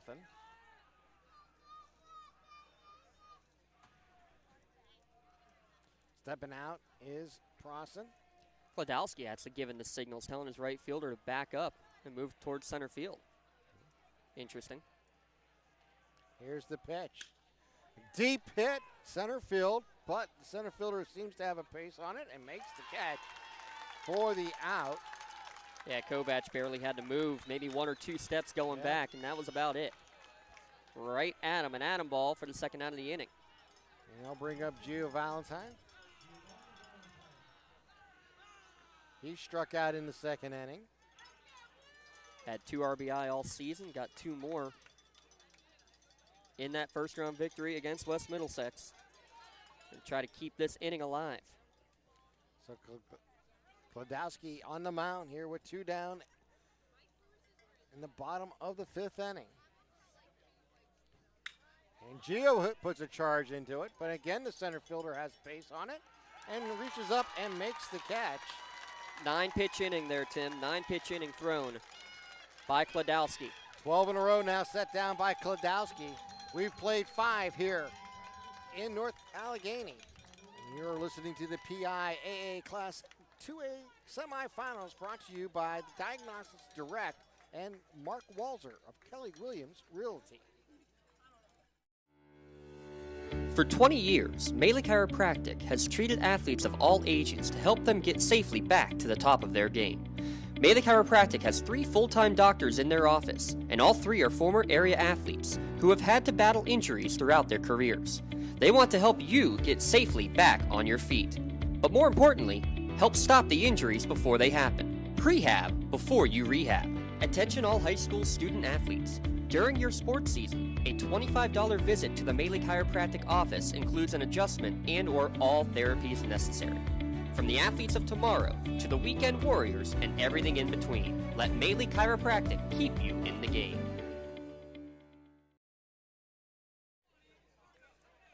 Welcome back here to North Allegheny as we head to the top of the 6th inning, and it's now time to bring back James Dawson as your lead play-by-play. Thank you, Mr. Tim Continenza. Shout out to Katie Walzer working the camera. Dom Summers, our producer today. Top of the 6th inning, 4-5-6. Bradel, Kuzier, and Launder, Bradel, Kuzier, Launder due up for the Blue Devils, trying to make their first trip to the state championship and their first ever state playoff appearance. First pitch from Corio is going to miss high and away. So with that pitch, if Neshannock does win, unable to throw in that championship game as it's a 3-day rest. He's now over 75 pitches thrown is Corio. Swung on and missed. He was a count at 1-1. Interesting because we were told on the other side of the bracket that's exactly what Everett did, leading 1-0 late in the game. Pulled a kid at 74 with runners on base and nobody out. 1-1 pitch lifted foul down the third base line. It's not uncommon, though, to throw your number one in the semis simply to you get gotta to get the there. finals. And worry about the finals when you get there. Obviously, you would love to have your number one on the mound at every game, but it's just not possible. Now, I'll tell you my issue with that here after this 1-2 pitch to Andrew Bradle, number 2 RBI guy on the team, gets him out chasing. Throw down from Rinn to Valentine to complete the strikeout for the first out of the inning. 7 strikeouts now thrown by Sebastian Correa. My issue with that, though, 3 games are played on Thursday for the championships. 3 are played on Friday. Those Friday semifinal games are also today. So if you're just lucky enough to be in that classification, you get can the extra pitch. day. I think that is silly. Yeah, those semifinals should be on Tuesday, period. Or they should just eliminate that rule for that game. Yeah. Foul down the third baseline, and out of play for strike one. For both teams would have the same opportunity then. Yeah. Yeah, no, I agree. I mean, if you're going to put a scenario where you can't, while one classification can and the others cannot. That's what I have a big issue with. Yeah, that is. Then you need to eliminate that rule for that final game. Because both teams would then have that opportunity to choose to throw their number one if they do. Yeah, and they can throw in both. I mean, that's how Newcastle won theirs last year. They had that opportunity. Not that that's the reason they won, but that's a big never part hurts. of it. Yeah. Brody Kruger on base twice today. He was 4 for 6 last time these two teams played, so the sophomore certainly loving life against Neshannock so far. Single and a walk today. Here's the 1-2 pitch. Misses upstairs. Count even at 2-2. Yeah, I mean, it's one of those scenarios where the rule looks good all season long until you don't have it equally distributed to all 6 divisions in the championship. And exactly that. If you why have all the semifinal games on Monday if the finals are not going to be the same? Yeah.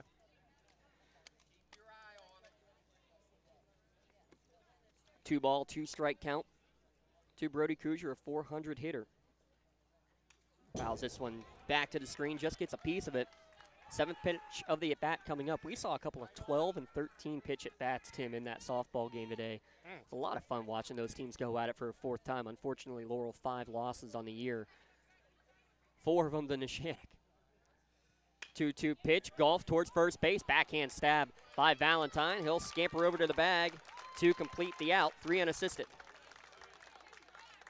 Yeah, beautiful play there by Gio, just going down. Had plenty of time, knew what he wanted to do once he squeezed the ball. Ran over to first and got the out. Luke Lounder, no official at-bats. He sacrificed twice. He takes a look over to Doug Tuno at third base. Got his 100th victory earlier this season in a win over Avella. Now at 110 in his coaching career. First pitch misses downstairs for ball 1.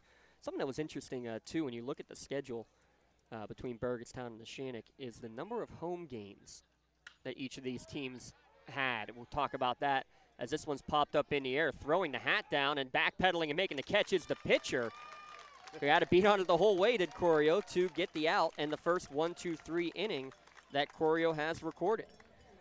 Makes it a 1-0 game as we head to the bottom of the 6th inning. We'll keep it right here at lcsportsnet.com and remind you today's broadcast being brought to you in part by Diagnostics Direct Incorporated. Founded in 1995, Diagnostics Direct began importing and distributing various brands of disposable gloves. Since then, they've secured their own product line and trademark called VersaPro, which has become a high-ranking brand on Amazon and is currently supplying over 10,000 businesses worldwide, including healthcare providers, government agencies, and much more. Diagnostic Direct, Inc., providing superior products while maintaining economical pricing. Visit them online, diagnosticsdirect.com.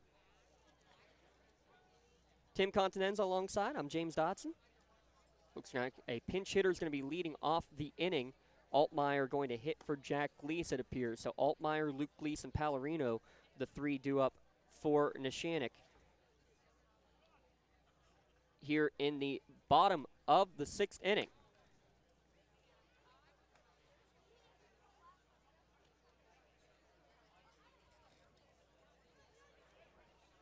But to get back to the thought we had right before the end of the inning there, Tim, in terms of home games in the regular season, Neshannock, if you count them up, 15 of their 20 regular season games were played at home. That's the beauty of having turf. I was just going to mention that, yes. Burgettstown, on the other hand, they played, make sure I got the right amount, they played a total of 15 games, of which 4 were at home. That's a lot of road warring. I mean, that's an impressive thing to do, to go on the road almost every, 3 out of the last 4 games. Every time you're on the road and you're getting a victory and you're doing what you need to do, and plus you're making this run here in your first ever appearance in the state tournament. It has been quite a run here for the Blue Devils.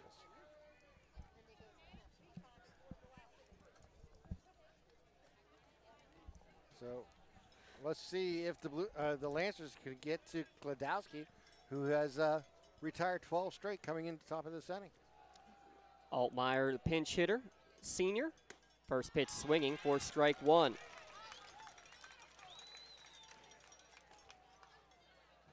Michael Altmaier, a .333 hitter on the season, watches this one downstairs, evens the count at 1-1.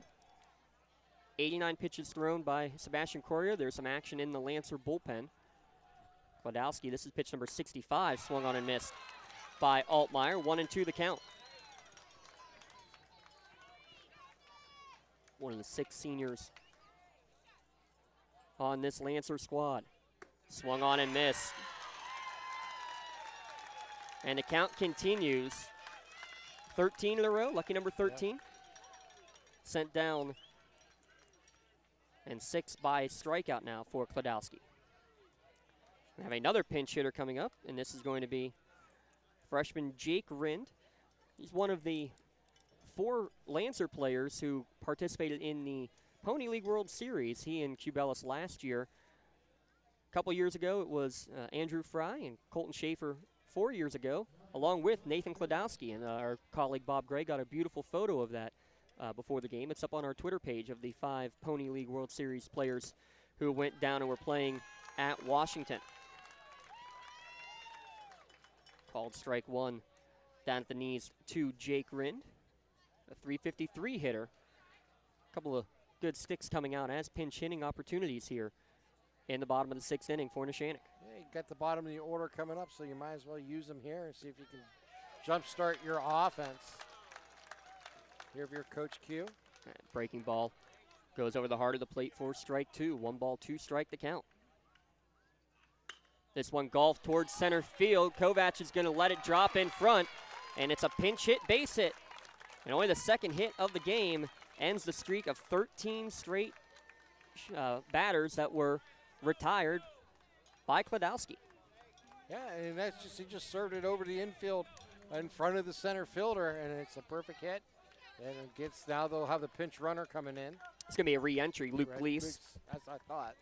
We'll go back and re-enter. Well, Jake Rind does the job. Tying run is aboard with 1 down in the bottom of the 6th inning.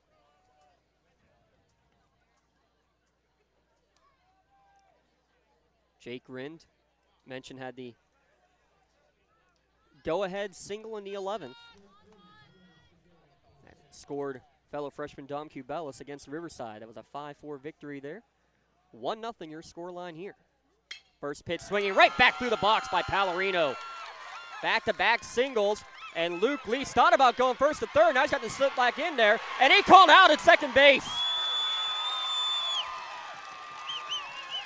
Yeah, turn the bag hard and looked at third base, and then got the sign and ran back. And it looked like it was a bang-bang play at second base. The umpire, trailing the play from the second base side, called him out.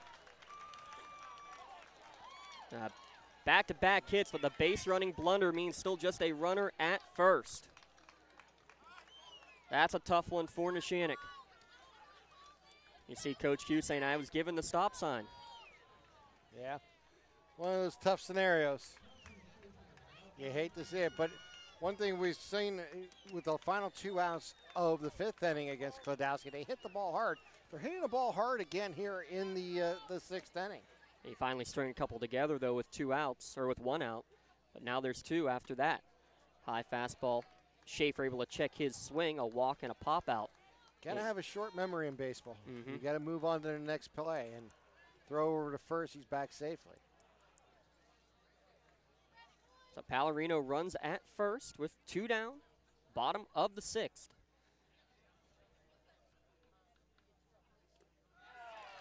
Speed pitch got Schaefer way out in front. Evens the count at 1-1. The only run of this game mainly comes because of a leadoff single and then a sacrifice bunt in which the runner went from first all the way to third, did Brody Kruger, because no one stayed at home to cover. Throw over ball gets away, but it hits off of the foot, actually. Yeah, nice. Pallarino didn't go far. Nice. Bradel made a nice play at first base, keeping that ball in front of him, not letting it go down the line.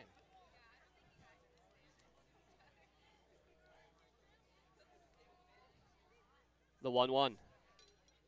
Drilled towards deep left field. Back, going towards the track, and it's going to be off the wall. Rounding third is Pallarino. He will score with ease. We're tied. And you know, Schaefer has done that all season long here, as he's taken advantage of the opportunities and just put that one on the meat of the bat and just drove it. And you just had to wait and see if where it was going to land, over the fence or on the fence. That one run right up against the fence, and it gave them the opportunity to tie this game at 1. And how big is that out at second base may look here for the Lancers, but most importantly, they've tied this game up at 1. Yeah, they've done the job at least. You're right, that would be big. You know, ifs and buts, you can say that all night long, but Colton Schaefer comes up big, moves up to that 2 spot. Well, big double there, RBI.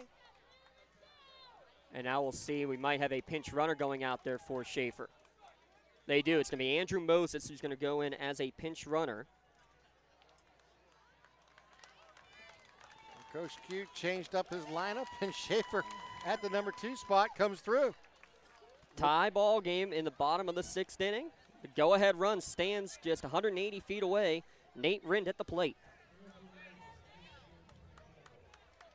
We mentioned earlier, Kwiatkowski was really keeping the bats quiet until the last 2 outs of the 5th inning. First pitch swinging and strike 1 on the breaking ball. And you mentioned it earlier, he is pitching on 3 days rest. You wondered what kind of pitch count he would have available, how the arm would handle pitching on short rest. Not the first time he's done it, I'm sure. The 0-1. Breaking ball in the dirt for strike 2. And Kwiatkowski now just a strike away from getting out of it. Nice. Going with the breaking balls back-to-back here to get ahead of Wren. No ball, 2 strike to count. Moses, the go-ahead run. He's off and running. Popped up left side towards left center field. Kovac coming over. He'll settle under it in center field to make the catch to end the inning. Damage done, though. 3 straight hits for Neshannock. They put their first run across the board and leave a runner stranded. Through 6 innings, we're tied 1-1 here at North Allegheny. Back in a moment on the Lawrence County SportsNet, powered by LCAP. Today's broadcast brought to you in part by Diagnostics Direct and Mark Walzer, Keller Williams Realty. Diagnostics Direct, Inc. is your direct supply line for disposable gloves. Founded in 1995, Diagnostics Direct began importing and distributing various brands of disposable gloves, and since then has secured their own product line and trademark, VersaPro.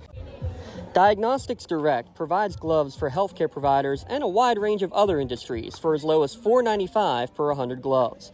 Visit them online at diagnosticsdirectinc.com. Diagnostics Direct, providing superior products while maintaining economical pricing. Whether you're hosting a big party, it's family dinner night, or you just need a place to go and watch the big game, the Crane Room Grill is the place to be. Need that something special for your upcoming event? Ask about the CR Brewing Company's custom brewing options to give your big day that personalized touch that your guests will never forget. Visit craneroom.com to see their full menu, or call in your takeout order now at 724-656-1553. The Crane Room Grill and CR Brewing Company, a winning combination. Today's game Brought to you in part by Mark Walzer of Keller Williams Realty. Get Mark Walzer and Keller Williams on your team this summer. Whether you're looking to buy, sell, or invest in real estate, Mark Walzer is the teammate you need. You can view his latest listings by going to his Facebook page, Mark Walzer, Keller Williams Realty, or visit them online, Keller Williams, Northwest PA. You can also call him 724-730-8813. Mark Walzer, Keller Williams Realty. Colton Schaefer's RBI double brings us back square as we go to the top of the 7th inning, and it's 7-8-9 due up for the Blue Devils. First pitch swinging, fouled back off the mask of Nate Rinn. It's Gratchen, Ellick, and LaRocca who are due up.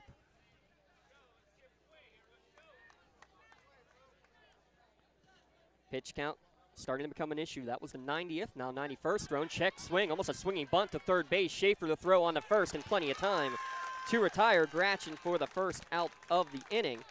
Gratchen, who had the RBI ground out back in the second, gave Burgettstown the 1-0 lead until the 2-out double tied it back up for Neshannock. Sam Ellich now to the plate, 0 for 2, a strikeout and a line out in his 2 plate appearances tonight.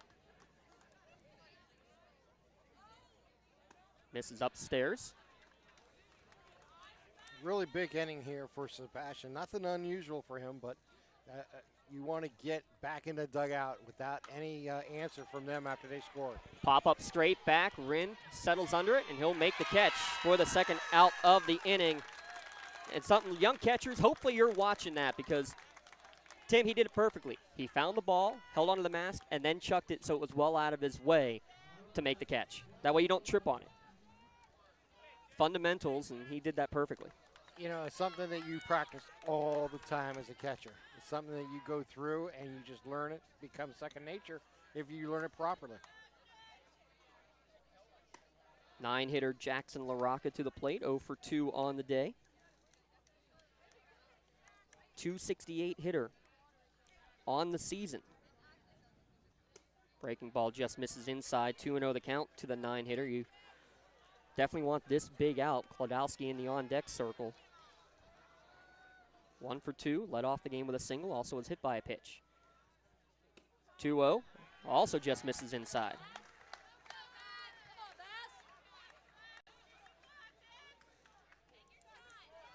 Pitch number 96 coming for Sebastian Corio. Right down Broadway for strike 1. LaRocca was halfway down to first base. I got to give LaRocca credit. You look back at the umpire and smiled and says, oh, well, sorry. Had to try it. Yeah. So now the 3-1. There's no doubt on that one. Ball 4, only the second walk given up by Corio on the evening, but that puts the dangerous Nathan Klodowski to the plate. They hate to lose the 9-hole hitter and bring up their best hitter in Nathan, who just gave up the tying run on the mound in the 6th. So he's going to be looking to have the opportunity to redeem himself here at the plate. We'll have to see, too, because 5 stolen bases on the year for LaRocca. And this one gets him in the leg. Second time he's been hit by a pitch. And visibly frustrated, but, I mean, there's no intent. The last few pitches have missed inside. I don't care what your fans are going to say. I mean, yeah, it was not, up high or anything like that. It was just the pitch that went inside. And we're going to have a Pontius Insurance trip to the mound, just like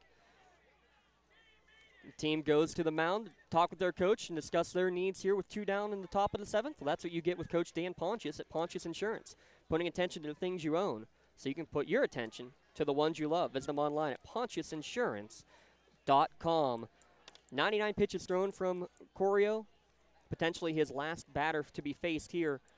Tim, what's the game plan here against Kovac, the number 2 hitter? It's a perfect time to go out to the mound to settle down your pitcher, who's done a terrific job all season long and all game long for you. Get the infield in and let them know. Look, guys, you just hold your position. You don't have to worry about the runners. There's 2 down. The play's at the plate, meaning Corio has to deal with that, and anything in, you have a play at any base. Obviously, the easiest play is at first base. It's in front of you. If you get a ground ball right at the base, just tag it and go in. Otherwise, the play's at first. Kovac, 17 RBIs. If he gets number 18, that would give Burgettstown the lead. Interesting little pickoff move there. They had a wheel play going on where the second baseman came behind the first baseman position to try to get the pickoff as they show the runner coming in from, or I should say the first baseman charging from first base. Interesting on that. Yeah, obviously they thought the potential that they would try to run on the first pitch. And the idea is on first movement, move. So if you're going to do that, let's try to throw behind and show that you're thinking they're going to do something uniquely different. So you charge the first baseman in and you try to bring the second baseman behind. It's a timing play. If you don't practice it a lot, that ball could, and it almost did, get behind the second baseman who was covering first base. Yeah, dangerous scenario, as Klodowski didn't have a huge lead either over at first base. First pitch fastball for strike one. Another thing, too, that's a bunt situation. You might be able to pull it off a little bit because then it's more with 2 outs, more reasonable that the first baseman's charging, I guess. Yeah. But, hey, kudos for trying. Kovac at the plate. Go-ahead run at second. The 0-1. Foul back to the screen. 0-2 now the count. To be quite honest with you, and it's not like you said, nothing wrong with trying a play like that, but when you have Sebastian Corio on the mound, you know your odds are really good against any batter at the plate, that he's going to have the upper hand. No balls, 2 strikes, 2 down, top of the 7th inning. Corio sets, delivers, misses outside. Sophomore Eric Kovac looking for his first hit against Neshannock in now 10 plate appearances. The 1-2. Body had strike 3, missed outside. Tight pitch just off the plate. Corio wanted it big time. He was halfway to the dugout. Now he's got to lock back in. Crowd coming to their feet. 2 balls, 2 strikes, 2 down. Ground ball, slow roller. This is going to be a tough play. Throw to first. It's not in time. Infield hit. Not much that could have been done. No, nothing you can do at all. As Gleason charged that ball, Jack had a chance at it. He went barehanded it. He made a throw, but the runner was going to beat the throw. And now that we have, he wanted it. Let's see, what number were we at? 104? 104, and that's what they just went and confirmed. So he is allowed to throw one more pitch and one more batter because you can always finish the at-bat. But now bases full of Blue Devils. And it's the number 3 hitter. The team leader in RBI, A.J. Kuzier, to the plate. A single and 2 strikeouts here today. This all started with 2 outs as LaRocca drew the walk, and then we had the hit by pitch by Klodowski. And then you had the infield singer there by Kovac. So here we are. And with the force of 3 bases on the last play, they had they had the infield playing back because they could go anywhere, and that made it even more difficult for Gleason to get that play. Kuzier now to the plate. 2 down. Top of the 7th. First pitch inside corner for strike 1. How does Corio respond? He thought he had strike 3 to Kovac. He gets on base. A.J. Kuzier to the plate. LaRocca at third. Klodowski at second. Kovac at first. Time granted in the box. Actually, it wasn't granted. He just stepped out.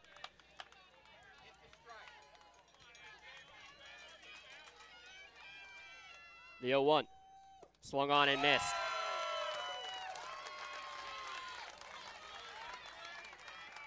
You have your whole portfolio, if you're Corio, available to you on this pitch. You don't have to throw a strike here. You just have to make it maybe down low or try something high and inside. You don't necessarily have to throw a strike here. See if he chases. 0-2, breaking ball fouled off. Maybe a little bit too nice of a pitch, though. You want him to chase something. That one. He was behind on it, though. It was a fastball inside. We'll do it again. Bases full of Burgettstown Blue Devils. Top of the 7th. The 0-2. Missing upstairs. Never bad to throw a pitch up high, even if it's out of the strike zone, to try to change the batter's eye view.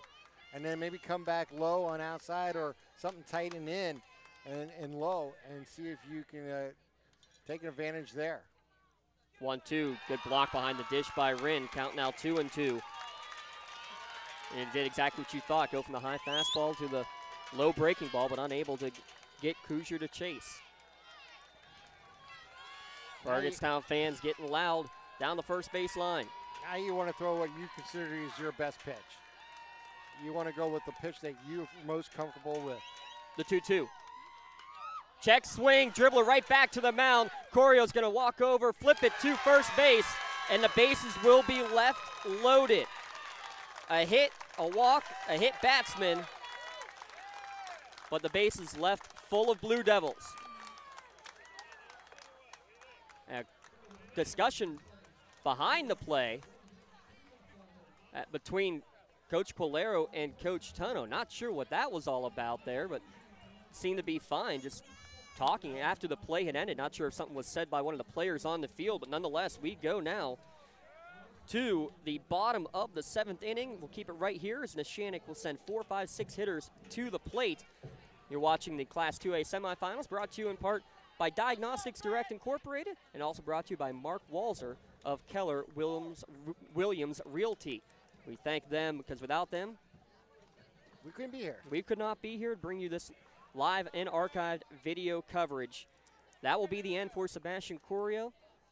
Grant Melder, Jacob Walzer were both warming up in the bullpen. Neshannock hoping they don't have to go to either one of them. So Kladowski's coming back on the mound here for the Blue Devils. Now you can remember the last 2 outs of the 5th inning were big fly balls to center field, and then they were able to get the 3 consecutive hits in the 6th inning. Let's see how the Lancers can do here in the bottom of the 7th.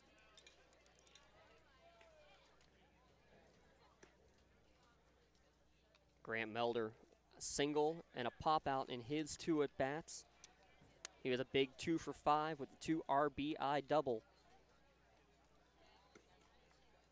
In the quarterfinals victory against Riverside, missed the WPIAA championship game, got a chance to pinch hit at the end, missed the first round of the state tournament. Came back with a vengeance, getting that 2 RBI double that at that point tied the game up. When Neshannock came from behind, they were down 4-1, tied up at 4-4, and then won it in 11 innings. Chance to walk it off here when it was the last time these two teams played, Burgettstown and Neshannock. It was the other way around. Burgettstown was the home team. They were the 6th seed in the WPIAL tournament. Neshannock was the 7th. Now the teams have flipped. The script is flipped. Neshannock fans hoping it's the same outcome, though. Grant Melder to lead it off, a .365 hitter on the season. I mentioned it earlier, he was the only person who did not strike out for either team in that 12-inning marathon game between Burgettstown and Neshannock. Kladowski winds, delivers a first pitch breaking ball outside for ball 1.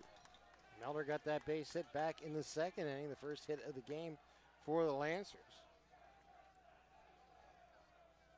Right now, any way you can get on base, and that's a good start as Kladowski falls behind 2-0 to Grant Melder. That's what you're saying, any way you can get on. Exactly.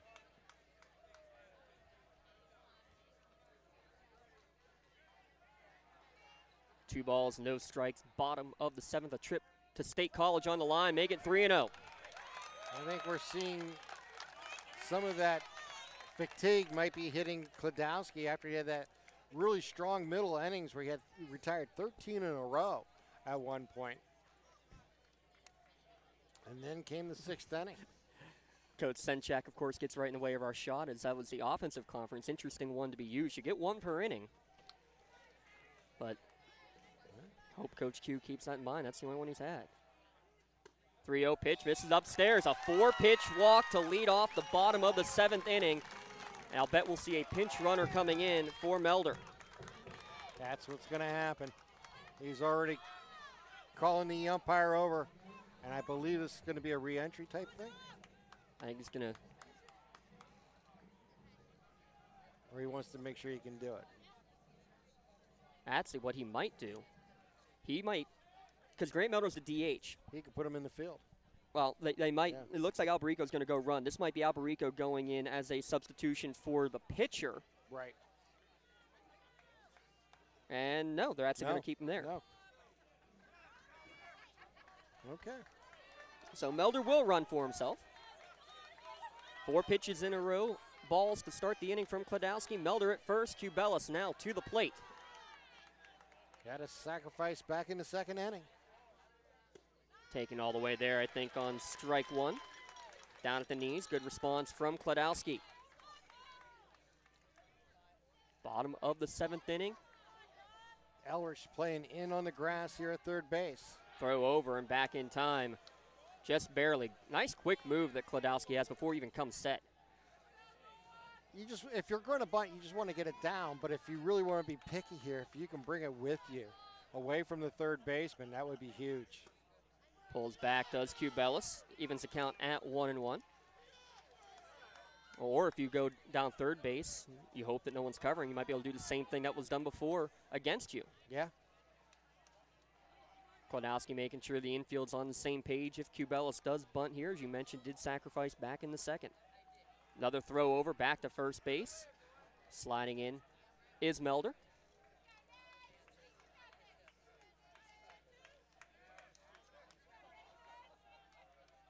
One squaring again is Cubelis, but misses. Yeah. Count now 1-2. Do you keep the bunt on, Tim, or do you go and let him swing away? You hate the scenario. I would probably let him swing away and maybe even start the runner if you can.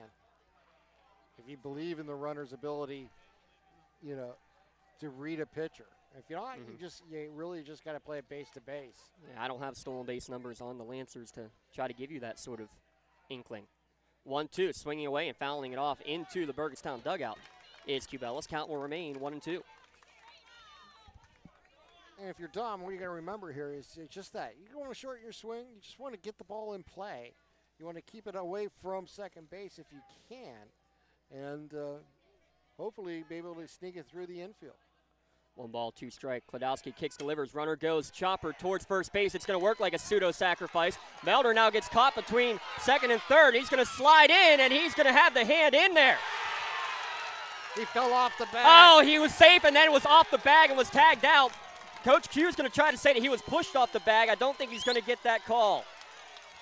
Yeah. So the call, I think, is correct all around. He was safe originally, but then trying to go to third, slid in safely, and was then slid off the bag. The tag was still applied. Yeah. So what happened was he rounded second base. He paused for a split second and then took off. I think if he never paused, he gets there and he slides in maybe feet first instead of a dive in with the hands. And what happened is he rolled over the bag when he was reaching for it, and his hand came off. None of his body was on it, and they applied the tag for the out. Unfortunate scenario here for the Lancers to lose the base runner. They're in the bottom of the seventh. Well, for a lot of reasons, too, because that's now the second double play, the third time that a player has been out on the bases, not from the plate. So that's essentially 3 batters worth of pitches that Kladowski does not have to throw. And when pitch count becomes an issue, that's huge. Oh, sure it is. Anytime you get outs on the base path in any type of game, you're helping the pitcher out tremendously. 1-0 downstairs. And again, he's been all around the zone too, which doesn't help. So J.R. Prosson at the plate, 0 for 2 today. He did hit the ball hard against Kladowski his last at-bat. Bottom of the 7th, nobody on now. Outside corner, strike 1. Neshannock is unable to get the run here. It will be a new hurler on the mound for Neshannock. And our view is blocked of the bullpen. Our sideline reporter said Grant Melder, Jacob Walls are both warming up. The 2-1. Outside corner, called strike 2.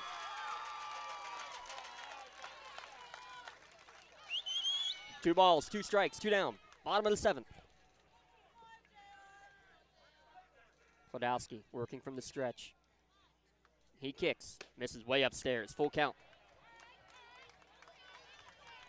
You just got to hang in there. If you're JR on this pitch, you're just looking to make contact and get a foul ball. If you don't like the pitch, you're looking for something in your zone, but you have to cover the plate. Payoff pitch. Fouled back and out of play. We'll do it again.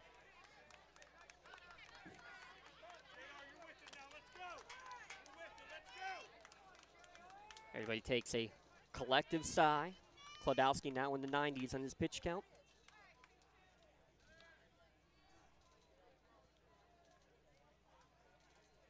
Deep breath from the stretch and fires.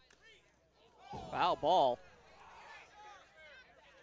Yeah, Brosen loses the bat on the swing, but it was definitely a foul ball. Oh, was it? That's what they're saying. They think that the bat hit the glove. What? They're calling him out? No, they're saying it was just a foul ball. I thought it was a foul tip, yeah. Okay. You're just getting it confirmed, I believe, is what he was doing. So they'll do it again here with string out. 3 balls, 2 strikes, 2 outs here in the bottom of the 7th. Yeah, the way the bat came out of the hand, that was all weird. And Kuzier was upset behind the plate. Not sure it was a grunt of pain because the bat hit the glove or because he didn't make the catch on the foul tip. Nonetheless, another full count pitch coming. Misses upstairs, ball 4. Second walk of the inning.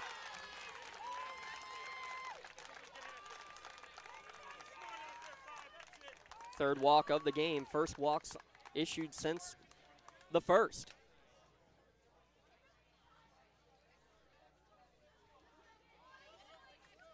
Pinch hitter's going to come in here for Gio Valentine. It's going to be Boyd Kurtz as the pinch hitter in the 7th.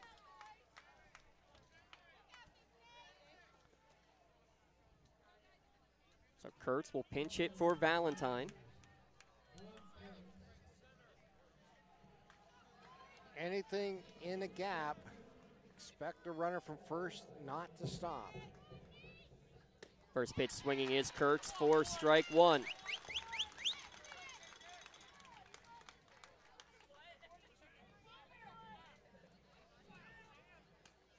Boyd had pinch hit attempts now in all 3 postseason games for Neshannock. State postseason, I should say. The 0-1, runner goes, swung on and missed. Throw down to second base is going to be wide, and they're going to say the runner is out. They're going to say that Kurtz went over the plate. He kind of stepped in front of the catcher. He did. He turned his back towards that way, and that's what the call is. Basically batter's interference on the catcher attempt to throw down to second base will be the out.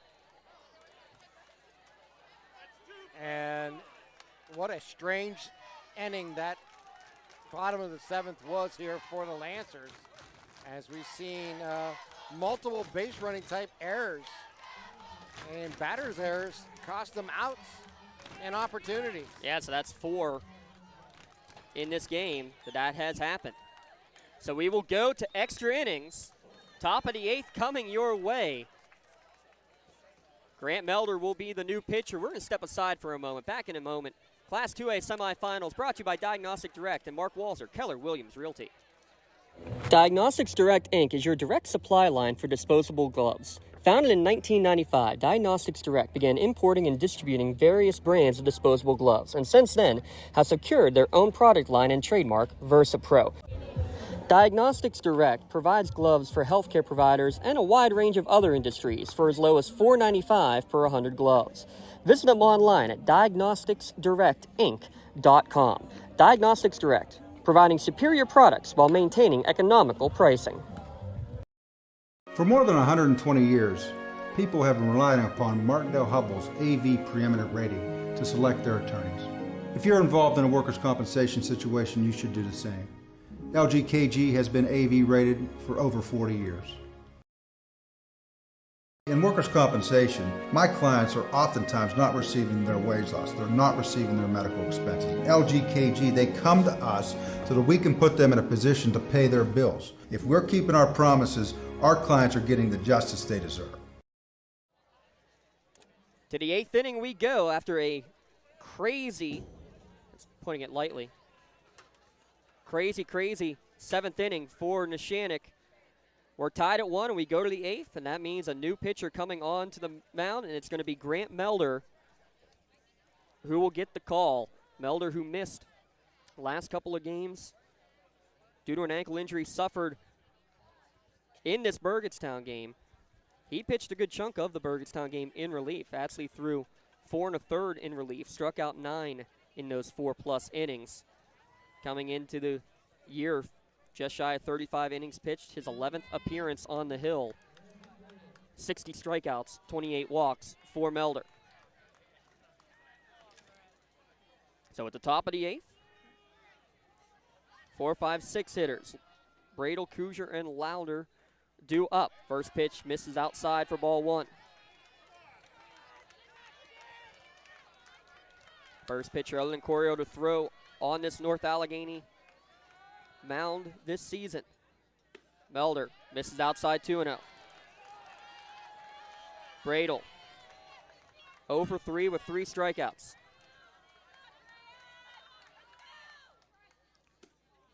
This one does catch the outside.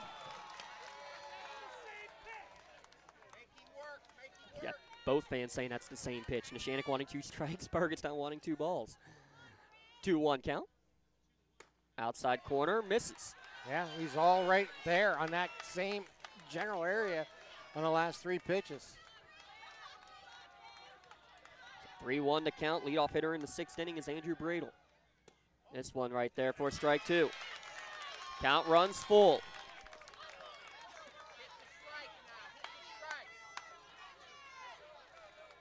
Bradel, who has seen about 25 pitches here tonight. The first one's thrown from Melder. Payoff pitch. Right down Broadway for strike 3.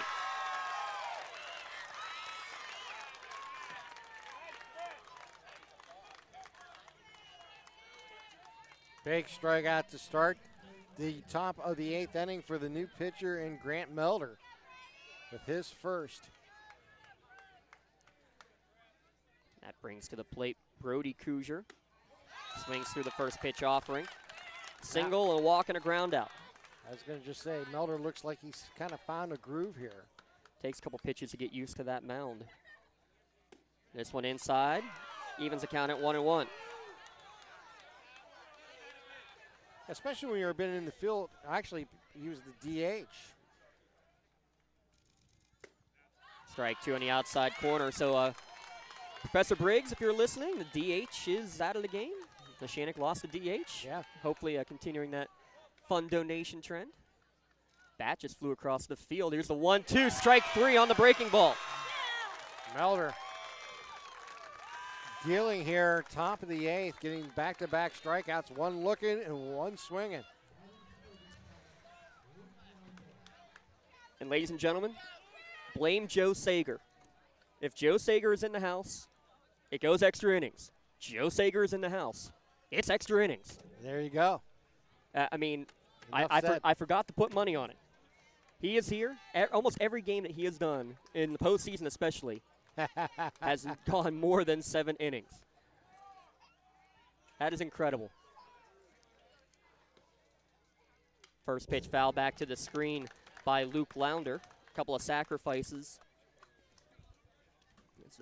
There's a bat flying around the infield. A couple of them now trying to scoop up some bugs here at North Allegheny. Breaking ball in the dirt. Goes back to the screen. Good hold of the swing by Launder. 164 hitter on the year.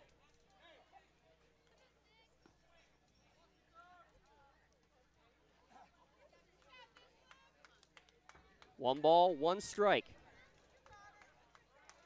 Top of the 8th inning. Foul back off the mask of Wren.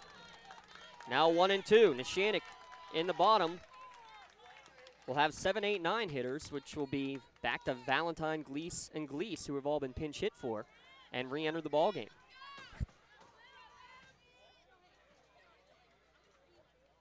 1 ball, 2 strike from Melder. Pop down the right field line, going back on it is Pallarino, now settling under it and making the catch. The Blue Devils go down in order in the top of the 8th inning. Neshannock will try to walk it off. We'll keep it right here at lcsportsnet.com. These Class 2A semifinals brought to you today in part by Diagnostics Direct. Founded in 1995, Diagnostics Direct began importing and distributing various brands of disposable gloves. And since then, they've secured their own product line and trademark in VersaPro. And now they supply over 10,000 businesses, care providers, and government agencies worldwide. You can find information, find them online at diagnosticsdirectinc.com. Nitrile gloves go as low as $4.95 per box of 100 gloves. The most popular items include also a chemo-rated nitrile glove for those healthcare providers. Check them out again, diagnosticsdirectinc.com. Today's broadcast also brought to you in part by Mark Walzer of Keller Williams Realty. Mark Walzer serves Lawrence County and surrounding areas full-time. So if you're looking to buy, sell, or invest in real estate, give Mark Walzer a call, 724-730-8813. Or you can find his latest listings by visiting his Facebook page, Mark Walzer, Keller Williams Realty. All right, as we move now, Klodowski back on the mound. We'll have to see what his pitch count is heading into the top of the 8th inning. It was in the mid-90s. I'll get you an official count here in a moment, Tim, but 7, 8, 9, and we'll see. Actually, no, because it was the batter who was out. That's correct. So Boyd was out, so it will not be Valentine Gleese. It'll be Gleese, and Pallarino.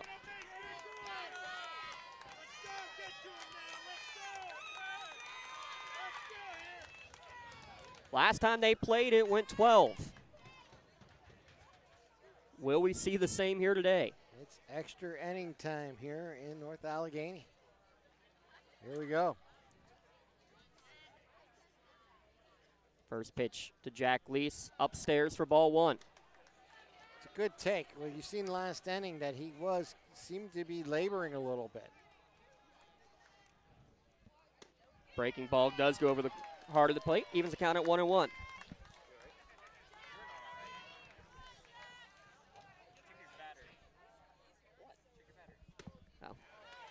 That one's going to hit on the outside corner, make it 1 ball, 2 strikes. Klodowski, the big righty on mound here for the Blue Devils. Ground ball, and the bat is going to be taken by Klodowski. Flipped on to first base. 1-3 for the first out of the inning. That puts Klodowski at 101 pitches. There's the official number there, Tim. There we go. So this most likely would be the final at bat for him as he'll face Luke Gleese. And in the last game that they played, it was Bradle who came in and threw 5 innings of relief. Gave up 3 runs in relief, did Bradle. None of them earned, by the way. In that game, it was tied 2-2 after 7. They each scored 1 in the 11th. And then Neshannock the 2 on a double squeeze in the 12th inning. First pitch breaking ball in there for strike 1. So unless Klodowski hits a 3-pitch out or fewer, this would be the last at bat. The 0-1 in the dirt. Evens the count at 1-1. I was going to Gleese say, I wonder if you would make sure he'd take here for that reason alone.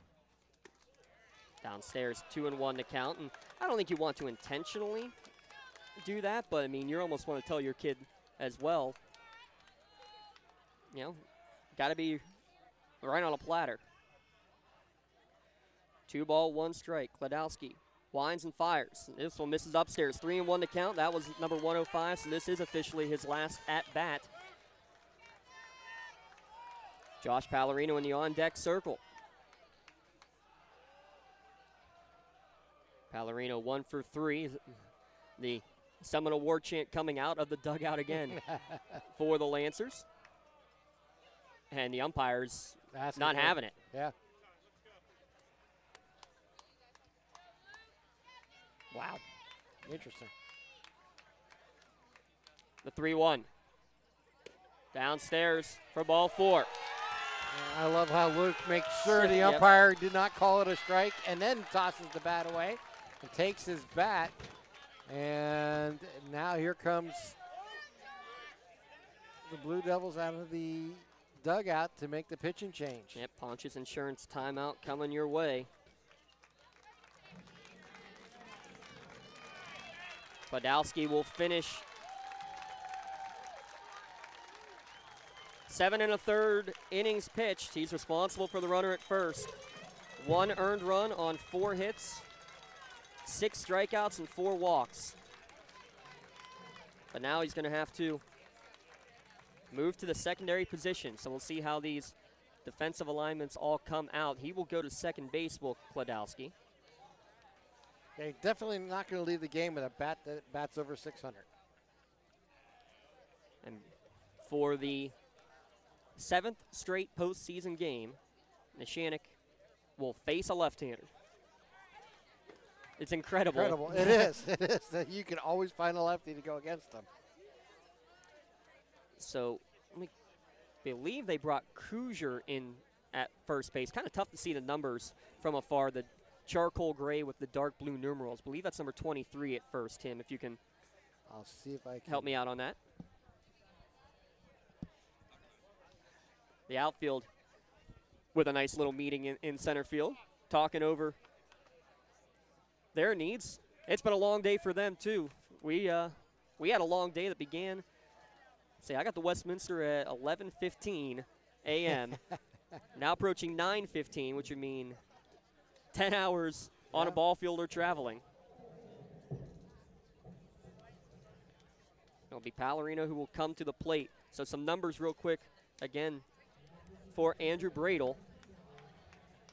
Through 5 innings, 5 strikeouts, 3 walks in relief last time they played each other on the season. This will be the 10th appearance for Bradel. He and Kruger have thrown pretty much equal numbers. That's Brody Kruger, who's now at first base. So they've been pretty much your even 2 and 3. Bradel, 36 strikeouts, 17 walks in 35 innings. So basically a strikeout per inning. So we're going to try to get the rest of the donut is stuck on the bat here. There they go. Get it off. I think they just said Luke Launder is out in left field and Brody Kruger. Yeah, it is 23 at first base. So Brody Kruger for sure at first is Kruger. Luke Launder moves from second to left. Podolsky moves from the pitcher to second base. There's your defensive alignment. Thanks again to our friends at Luxembourg, Garbett, Kelly, and George. Make sure you visit them online for your free consultation. LGKG, keeping promises for over 80 years. Josh Pallarino singled and scored that big run in the 6th inning here for the Lancers in his last plate appearance.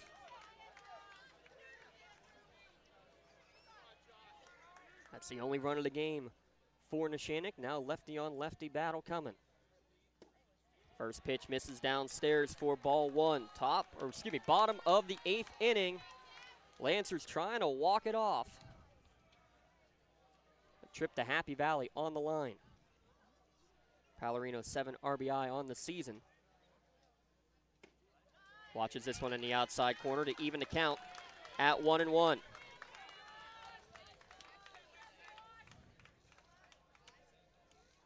Pallarino, who only played the second half of the season. He's talking about taking a gap year before pursuing his dream as entrepreneurship. This ball's going to get away. And that'll allow Luke Gleese to get to second base. And how fitting would that be? Luke Gleese, who had a base running blunder in the 6th, stands at second base again with a chance to be the winning run. Well, he got the runner over with less than 2 outs. That's a great opportunity here. Run the wild pitch. Now we'll see if Pallarino can deliver here for the Lancers. 2-1 the count as Bradel steps off.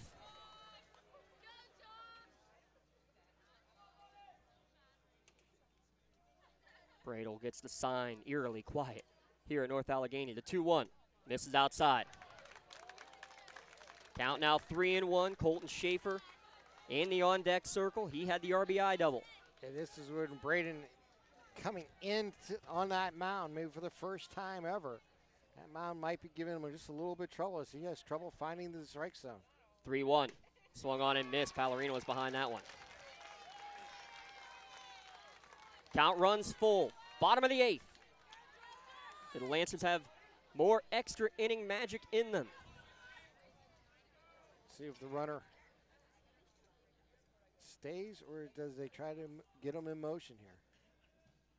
Payoff pitch. Ground ball towards the right side. This will at least advance the runner. Pallarino hustling down the line, but good play by Kladowski on the 4-3 putout. Winning run now, though, 90 feet away. Second out of the inning, and here comes Schaefer. And that's the thing. You move the runner to third, even though there's 2 outs. Now anything in the dirt, Glees has to pay great attention here to see if he believes he can make that 90 feet to the plate in time. And now he also brings up Colton Schaefer, who had that big RBI double. And not surprised, they will intentionally walk him. Yep. And it makes sense. Now, I'll tell you what, though, this brings up an interesting scenario here. If you're Coach Q, you may take the first pitch here and then send Schaefer and see if they throw through. If they throw through, you may try to steal that run in from third base. All he has to do is get in a rundown and let the runner from third score before he gets tagged out. And now the other question was, would they consider walking Rind as well to get to Melder?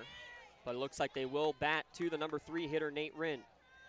It'll be interesting to see what type of plays may be in store here with 2 outs. Runner playing behind Schaefer. They're willing to concede second base, it looks like. So you got to watch for timing plays at first. Runners on the corners, bottom of the 8th. First pitch foul, back and out of play. Nate Rind, who had to listen from home in the quarterfinals after picking up the illness from little brother. Chance to win it for his Lancers. Schaefer's just scooting towards second base. He's standing in halfway in between. He's just trying to get into a pickle. Yep. No, okay. They're going to just. And now he'll just scamper back. Yeah, makes sense. Just see if they throw the ball away. You know, it is a mind game, but now you're in the mind of the pitcher. You know, he looked at, like, what am I supposed to do? All right, I'll throw it to second base. And he returned to first, but. And I think if you're Burgettstown, you're willing to concede second base. You should, because that run doesn't matter. There's the runner at third that matters in this game. The 0-1 coming from Bradle. Misses down and away. Evens the count at 1-1. All that runner at first base does is give you an opportunity to get an out at second base. So if you could take that away from them, you should try to do that if you believe in Schaefer's ability to get to second base. The 1-1, there he goes. Ground ball towards short. Only play is going to be the first. Taken on the backhand by LaRocca. Throw to first in time. 8 runs ain't enough, Jack. We go to the 9th. Still tied at 1 between Neshannock and Burgettstown. Back in a moment. Today's broadcast brought to you by Diagnostics Direct and by Mark Walzer, Keller Williams Realty.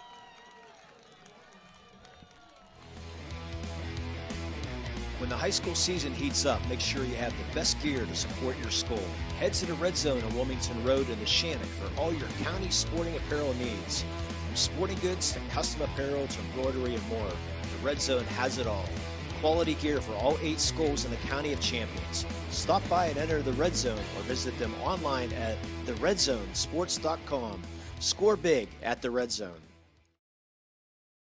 Wherever you're going, Axe can get you there. The bowling alley, beauty salon, and even the library. Axe can get you there safely. The grocery store, the pharmacy, and the bank. Axe can get you there comfortably.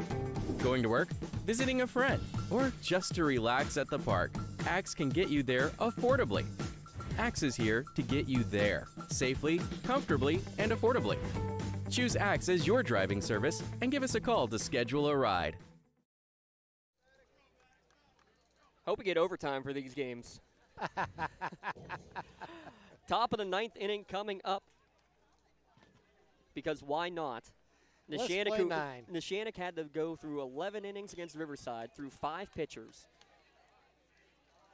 They're on pitcher number 2 here today as we go to the top of the 9th inning. Last time they played Burgettstown, it went 12. Neshannock threw 3, Burgettstown threw 2. What's in store? Only time will tell. Hopefully Bob Bizzuto, thanks to him, everything he's done for us, getting us set up here at North Allegheny. Hopefully the lights are not on a timer. That was actually something that happened, Tim, in one of the district playoff games. I actually think it was Riverside against Sarah Catholic. They delayed the start of one of the innings because at whatever the time was, I think 9:30, 10:30, the lights were scheduled to go off, and they had to let them go off and then flick back on after that timer, so they delayed the start of an inning for it. Hopefully that's all straightened out. We don't have to deal with that here. What we do have to deal with is 7, 8, 9 hitters, Gratchen, Ellich, and LaRocca for Burgettstown in the top of the 9th.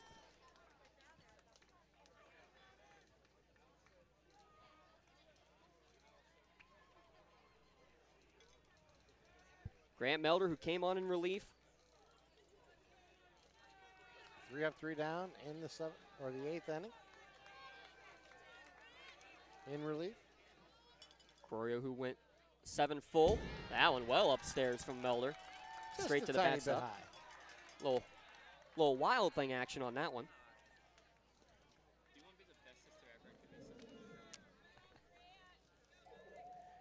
Gratchen.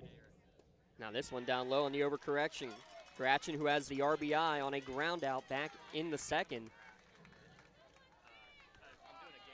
Burgettstown, 3 hits in each of the first 3 innings. That one in there for a strike. A hit in the 1st, hit in the 2nd, hit in the 3rd, another hit in the 7th. That's the extent of their balls put in play. This one down makes the count 3-1. Big pitch coming up here. You don't want to lose the opening batter and give him a free base here of any inning, especially in extra innings. The 3-1 from Melder. Called strike 2 on the inside corner, much to the displeasure of the Blue Devil faithful. Didn't get a chance to really look behind us, but behind home plate, it is a jam-packed grandstand to go along with the entire fence line down both lines packed. I was going to say, it's a beautiful night for baseball, and everyone came out for this semifinal. 3 balls, 2 strikes. Payoff pitch. Misses down and in. A leadoff walk, the first one issued in relief by Melder, and that'll bring freshman Sam Ellich to the plate. And you have to expect sacrifice potentially happening, but it looks like we're going to have a pinch runner over at first base first. Yeah, that makes sense too. Like I mentioned at the beginning of the game, way back in our pregame, that runners will be a premium. You want to take care of them, and you want to give yourself the best opportunity. Ellich struck out in the 2nd inning, and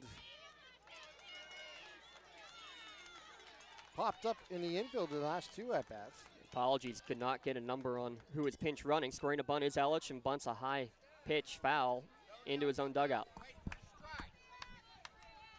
Number 18. Okay. Number 18 is Tristan Roach, which makes more sense. I thought I saw 16, who was the batter, so Tristan Roach. Melder steps off. With the bunt expected here, it's going to be interesting to see how Neshannock chooses to play it. They do have the 3rd baseman in on the grass. Of course, the 1st baseman is going to be holding the runner. They had Prosson charging on that previous pitch. Not this time. 0-1, swung on and missed. He went up high. He went fishing for that one. A high fastball up above the letters. LaRocca in the on-deck circle. No balls, 2 strikes. Another one upstairs. Didn't chase this one. That one's a little inside. Push him back. Not a bad idea. Keep him honest. You had a pitch to give. Now do you come back with the cheddar again, or do you if try you to break got one a off? deuce, maybe try something off speed here. Now they go high fastball. They go high fastball, get him to chase again for the first strikeout of the inning, the first out of the inning, third strikeout in relief for Melder. Yeah, well, again, Melder, that's his pitch, is the fastball. So you go with your number one. You go with the one that you believe the most in, and there's nothing wrong with that at all. Tristan Roach, pinch runner at first base. LaRocca at the plate. Breaking ball misses outside for ball one. LaRocca, who drew the 2-out walk in the 7th, but was stranded on third. Bases were loaded in the top of the 7th. Top of the 9th now. Fastball outside, 2-0.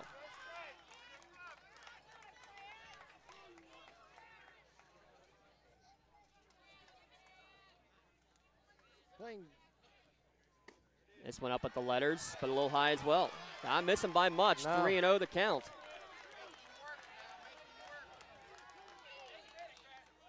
This is where Grant has to focus in on this pitch. This one inside corner for strike one. Every pitch receiving groans from one side or the other. Exactly. Now 3-1 to LaRocca. Roach the runner at first. 3-1 misses upstairs. 2-1 by way of the walk. Yeah, 2 free passes makes it difficult. And now we'll have another Pontius Insurance trip to the mound.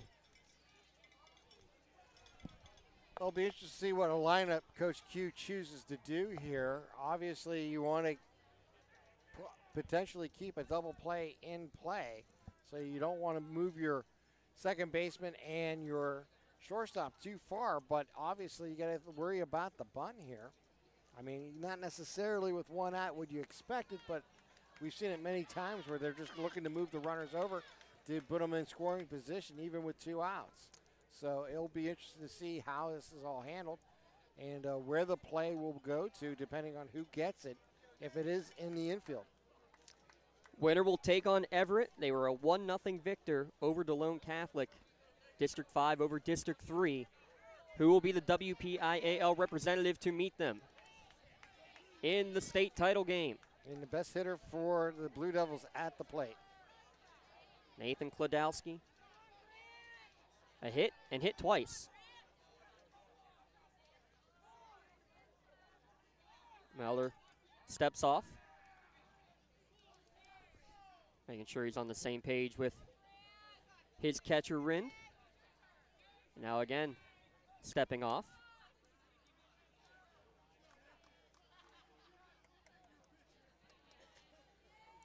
Kladowski, a 600 hitter. 17 ribbies on the year. He's a fastball hitter against a fastball pitcher.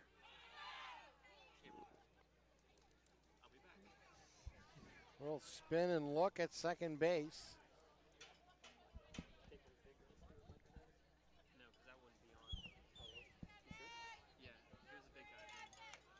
And now they're going to go out and talk here at the mound for this Pontius Insurance opportunity between the pitcher and the catcher to get on the right page. And it's going to be important here. Yeah, with a runner at second base, you got to make sure you have everything lined up. Make sure you're on the right signs. Absolutely. You're changing your signs. You want to make sure, you're calling the third sign down or the second sign down, depending on what you're doing. Pinch runner Roach at second base. LaRocca at first. Breaking ball in the dirt. Stop there by Rind. 1-0 the count. And you wonder how much you toy with Kladowski. Kovac in the on-deck circle. Infield single in his last at bat, but 1 for 4 on the day. Breaking ball outside, 2-0. It's gutsy to put him on, but I can understand it. Oh, it's unintentional, intentional. Yeah, exactly. You may go high and outside again or something to see if he'll chase. Foul ball back to the screen, 2-1 the count. I think that's kind of what you do. If he hits you, he's got to hit your best pitch. Exactly. I mean, Melder is a fastball pitcher. He needs to throw it, and this is just a classic matchup against a 600 hitter, a fastball hitter versus a fastball pitcher. The 2-1 from Melder. Fouled back to the screen again. And Melder twice, he's right on top of it. When you're fouling straight back, you're seeing the pitch well. You're just a little underneath it. So it'll be interesting to see if they try to change the height of the pitch here. Either go up a little higher. Let me see if he'll chase out of the zone. The 2-2. Breaking ball did. Yes. No. Yeah, it was. I thought he. It was a called strike 3. It was a weird. Yes. Okay. I thought it was called strike 3 for a big second out of the inning. That's the way the umpire's done it all night long. Everyone was standing still. Wow. Huge strikeout there from Melder. So that brings up Eric Kovac. First pitch in there, strike 1. So you got the big one, but you still need to get one more out. Got more work to do.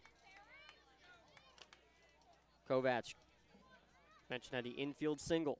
Swings through this fastball, 0-2. You got to stay with what brought you here. That is Grant's fastball, and Melder needs to stay with that. You can raise it up. You can look off the plate. There's a lot of ways to throw it.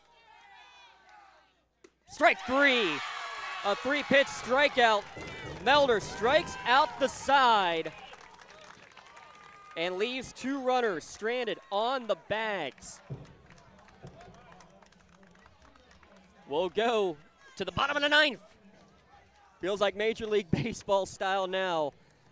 Neshannock will bring up 4, 5, 6 hitters. We'll keep it right here at lcsportsnet.com. Remind you today's broadcast being brought to you in part by Diagnostics Direct Inc. Visit them online, diagnosticsdirectinc.com, your direct supply line for disposable gloves for all sorts. Whether it's healthcare providers, government agencies, wide range of various industries. Today's broadcast also brought to you in part by Mark Walzer, Keller Williams Realty. Visit them online, Keller Williams Northwest. Check them out on Facebook, Mark Walzer, Keller Williams Realty, or call at 724-730-8813. What an impressive inning there by Mulder for the Lancers, as he was able to work around 2 walks, and with less than 2 outs, was able to get the back-to-back strikeouts of their top 2 hitters, and then get his team in the dugout with an opportunity here in the bottom of the 9th. And he's the one who gets to lead it off as well. Doesn't it always work that way? Either you make a big play, you lead off the next inning. I don't know how it happens, but it seems to happen often. Yes. So we will see how that plays out. He led off the bottom of the 7th with a walk. Advanced all the way to 3rd on a ground out, but overslid the bag. That led to the 2nd out of that inning. Batter's interference ended the bottom of the 7th. But now another chance, Neshannock, their 3rd opportunity to potentially walk it off here at North Allegheny.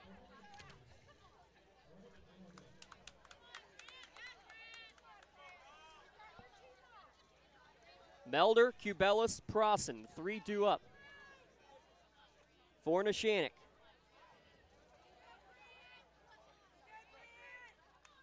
In relief, Andrew Bradle. Pitch the final 2 outs of the 8th. Long pause, and with the lights now being completely dark, you wonder if it was a little bit difficult maybe for the pitchers to be seeing the signs, as Bradle asked for them to be sent back again.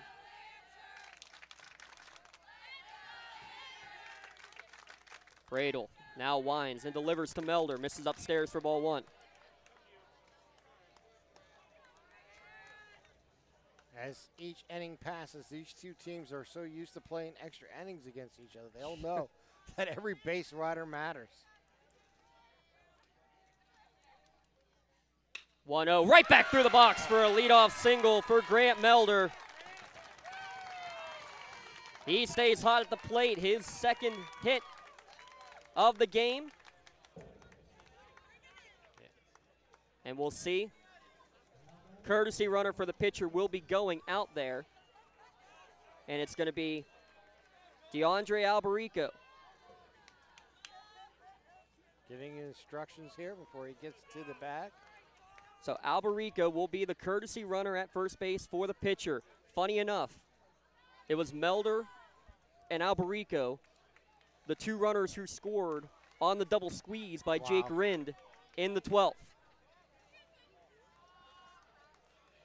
Alberico runner at first. Cubelis to the plate. 0 for 2 on the day. Cubelis, who had the leadoff triple in the top of the 11th against Riverside. A .303 hitter on the season. The freshman. Lefty on lefty matchup as well. Well, he got a sack down earlier. We'll see if they put that back on here with the leadoff hit. Throw over to first base. Back in plenty of time is Alberico, but that does show the hand. Yep, and that's why they threw to first base for that reason alone, is to see if he would square, and Cubelis did. Way in at third now is Ellich, and another throw over to first. And throw over there is to see if he would show again, if he would square. Ellich in deep here on the grass. Yeah, creeping in. He's about 60, 65 feet away. He does square, ball at the head, and he couldn't pull back. Fouled it back to the screen. So difficult to do when you see that ball because your first instinct, Tim, is self-defense. Yeah. Not get the ball out of there. Even more difficult with aluminum bats to bunt because you really want to try to do is, as strange as it sounds, catch it with the bat. And you're just looking to deaden it and get it in front of you. You're not really, obviously if you have control and you can put it down the third base or first base line, that's fantastic, skill set. But really, all you're looking to do is deaden the ball and put it in play. The 0-1 squaring again and misses it, and having to hustle back to first base there was Alberico. As Cubelis, who executed the first bunt, but misfired on the last two attempts to bunt it. When you push the bat forward like a half swing, it's difficult to lay down that bunt. You really want to get that bat squared and then follow the ball. So now the 0-2. Cubelis fists this one, but fouled on the third base line.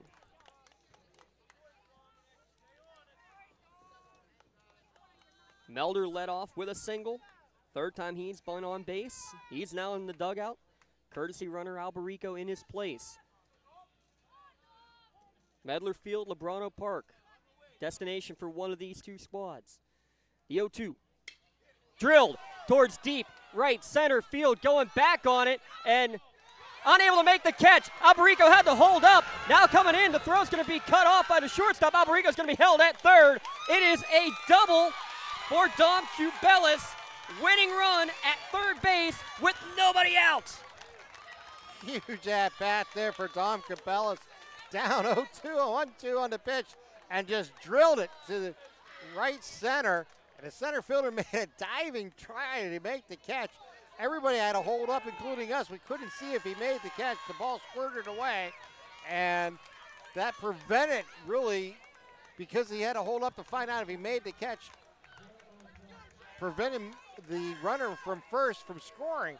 But now you have runners at first and second. It'll be interesting to see how they handle this with nobody out. How about this freshman, though, Tim? He pitched 5 innings in relief. 5 innings in relief, his first varsity innings of the year in the quarterfinals game. Wow. And then gets the big triple into the gap, does it again with 2 strikes, lefty on lefty. That shouldn't happen. Not once, but now twice. Well, I wonder if they're going to even let him bat. I think they will send Prosson down. Yep. Yeah. Might as well. Then you have the force out at any base. Yep, that's the right play, and the storylines continue. It'll be Gio Valentine who will go to the plate. Valentine going into the WPIAL championship game when he started in the place of the injured Grant Melder had 12 plate appearances on the season. Well, we've seen it earlier this year, a bunt with the bases loaded to score the run. I don't know if we'll see it here, but it's something to keep in mind. that all you have to do is as a third base runner, is really pay attention to what's going on, know the play, and be ready to make a move on any contact. Breda will step off, and if you're... Especially if it's on the ground, obviously.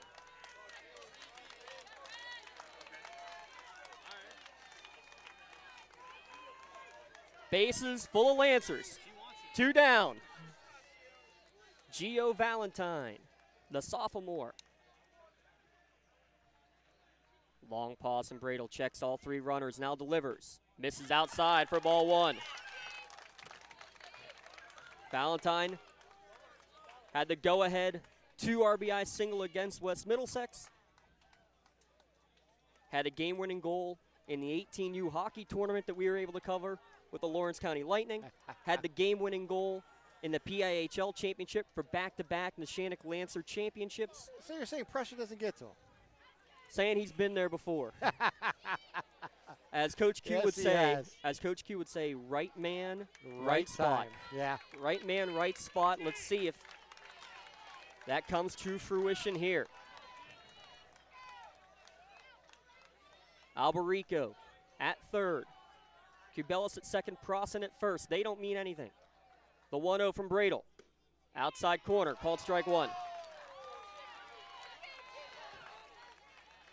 1-1 to count. Any fly ball, any pass ball, any wild pitch can all score runs without a hit. And right now, all you got to do is get something in the outfield. Outfield having to play way in. The 1-1. Breaking ball. Popped down the first base line. It's going to be a tough play. It's going to bounce in fair territory. They just got to touch the bags, and they're going to Penn State. Giovanni Valentine does it again. The Lancers do it again. Gio Valentine just put the bat out there, swung hard, and got it over the first baseman's head into right field. Once he got it over his head, you knew the ball was going to drop, and it was going to go score the winning run and send the Lancers to Happy Valley. What a play.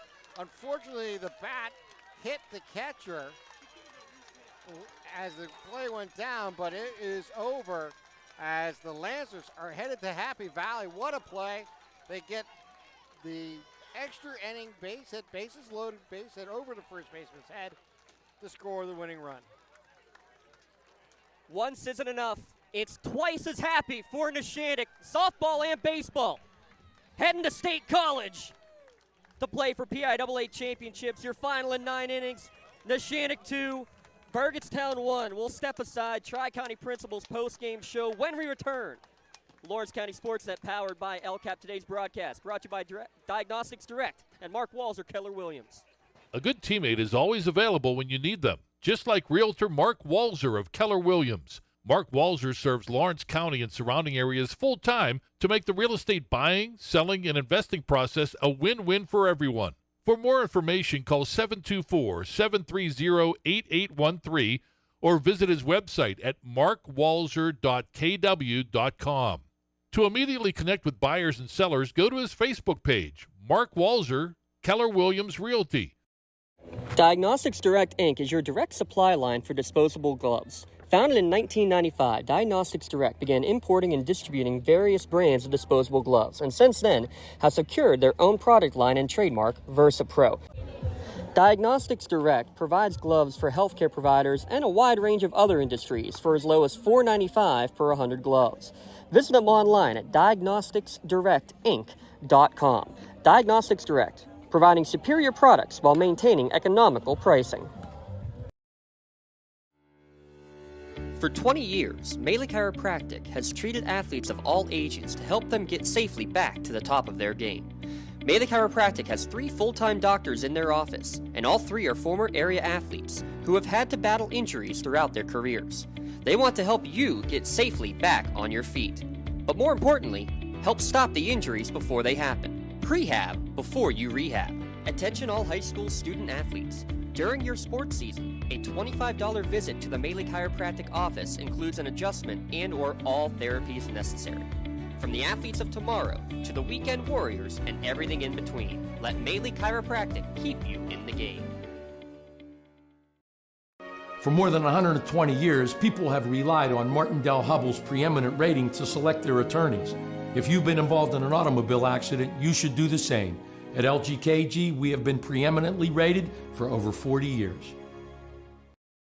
Contractors, the Department of Healthy Homes needs you. From small to large residential projects, you can help families live safer and healthier with the quality work you do. It's rewarding in more ways than one.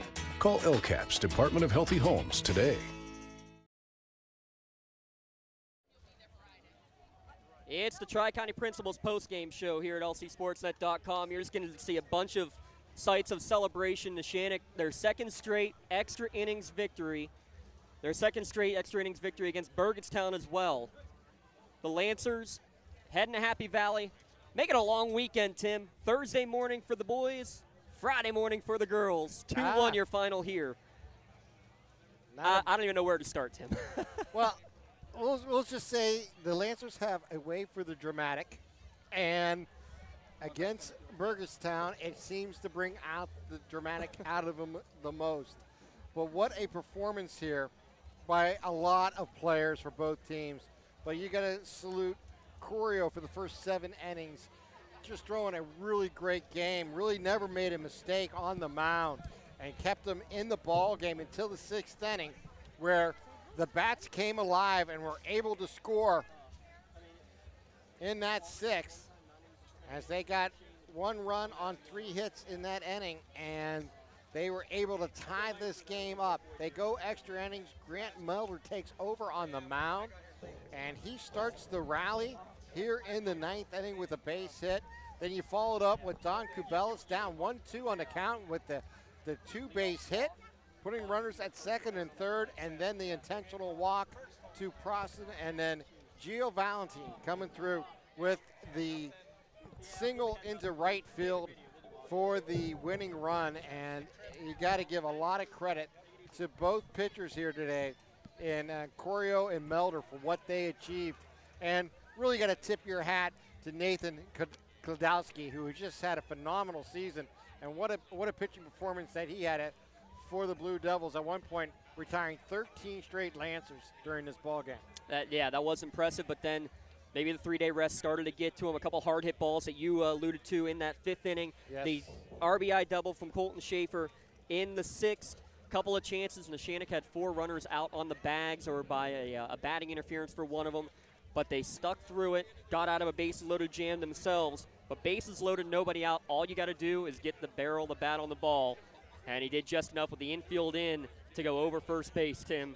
Get the win. And how about this? About this time last year, Coach John Quilero had put in his resignation.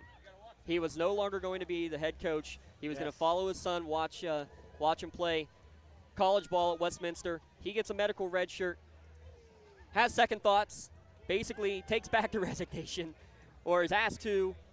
He asked, they bring him back. The rest is history. Yeah. It's storybook. It really, truly is on that level. And then his son, who he wanted to follow, is in the dugout helping him all season long. So, I mean, what a story there for Coach Q and his family. But, man, what a performance here, and really a gutty performance, because, as you mentioned, they made some mistakes that could have cost them opportunities to win this ball game, but they were able to fight their way through.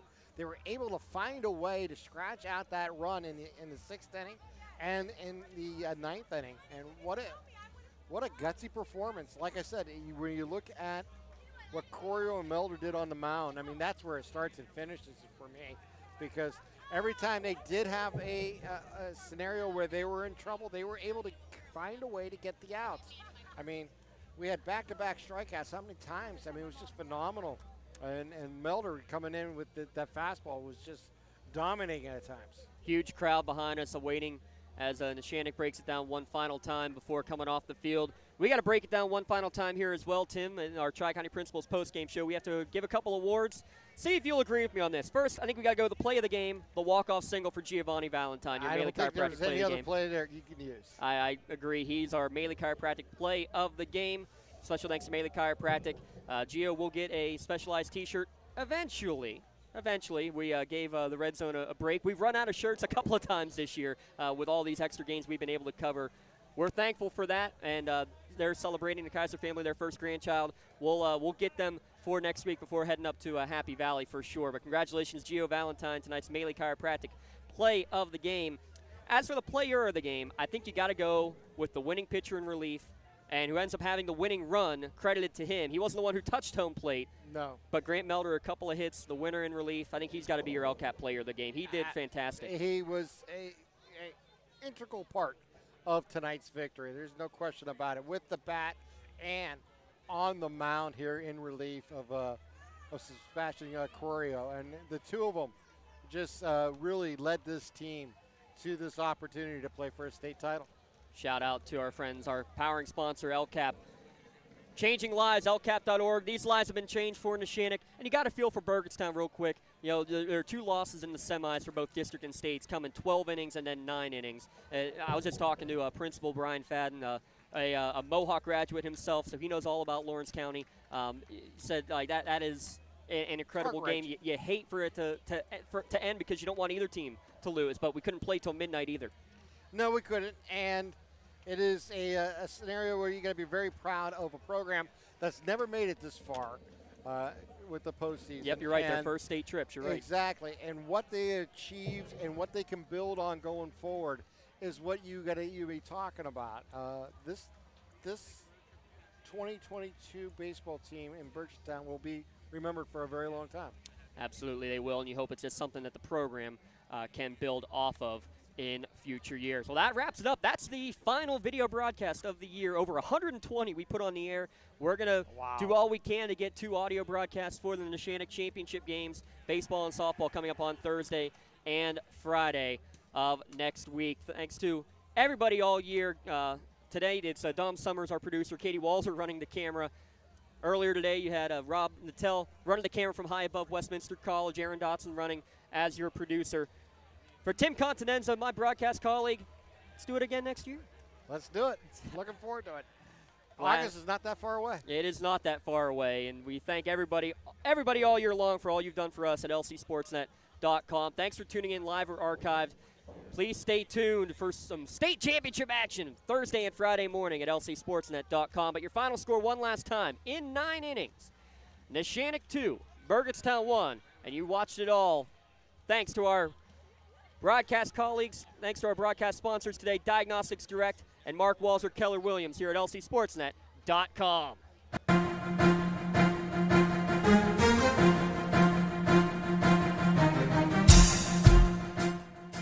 This is the Lawrence County SportsNet, powered by LCAP.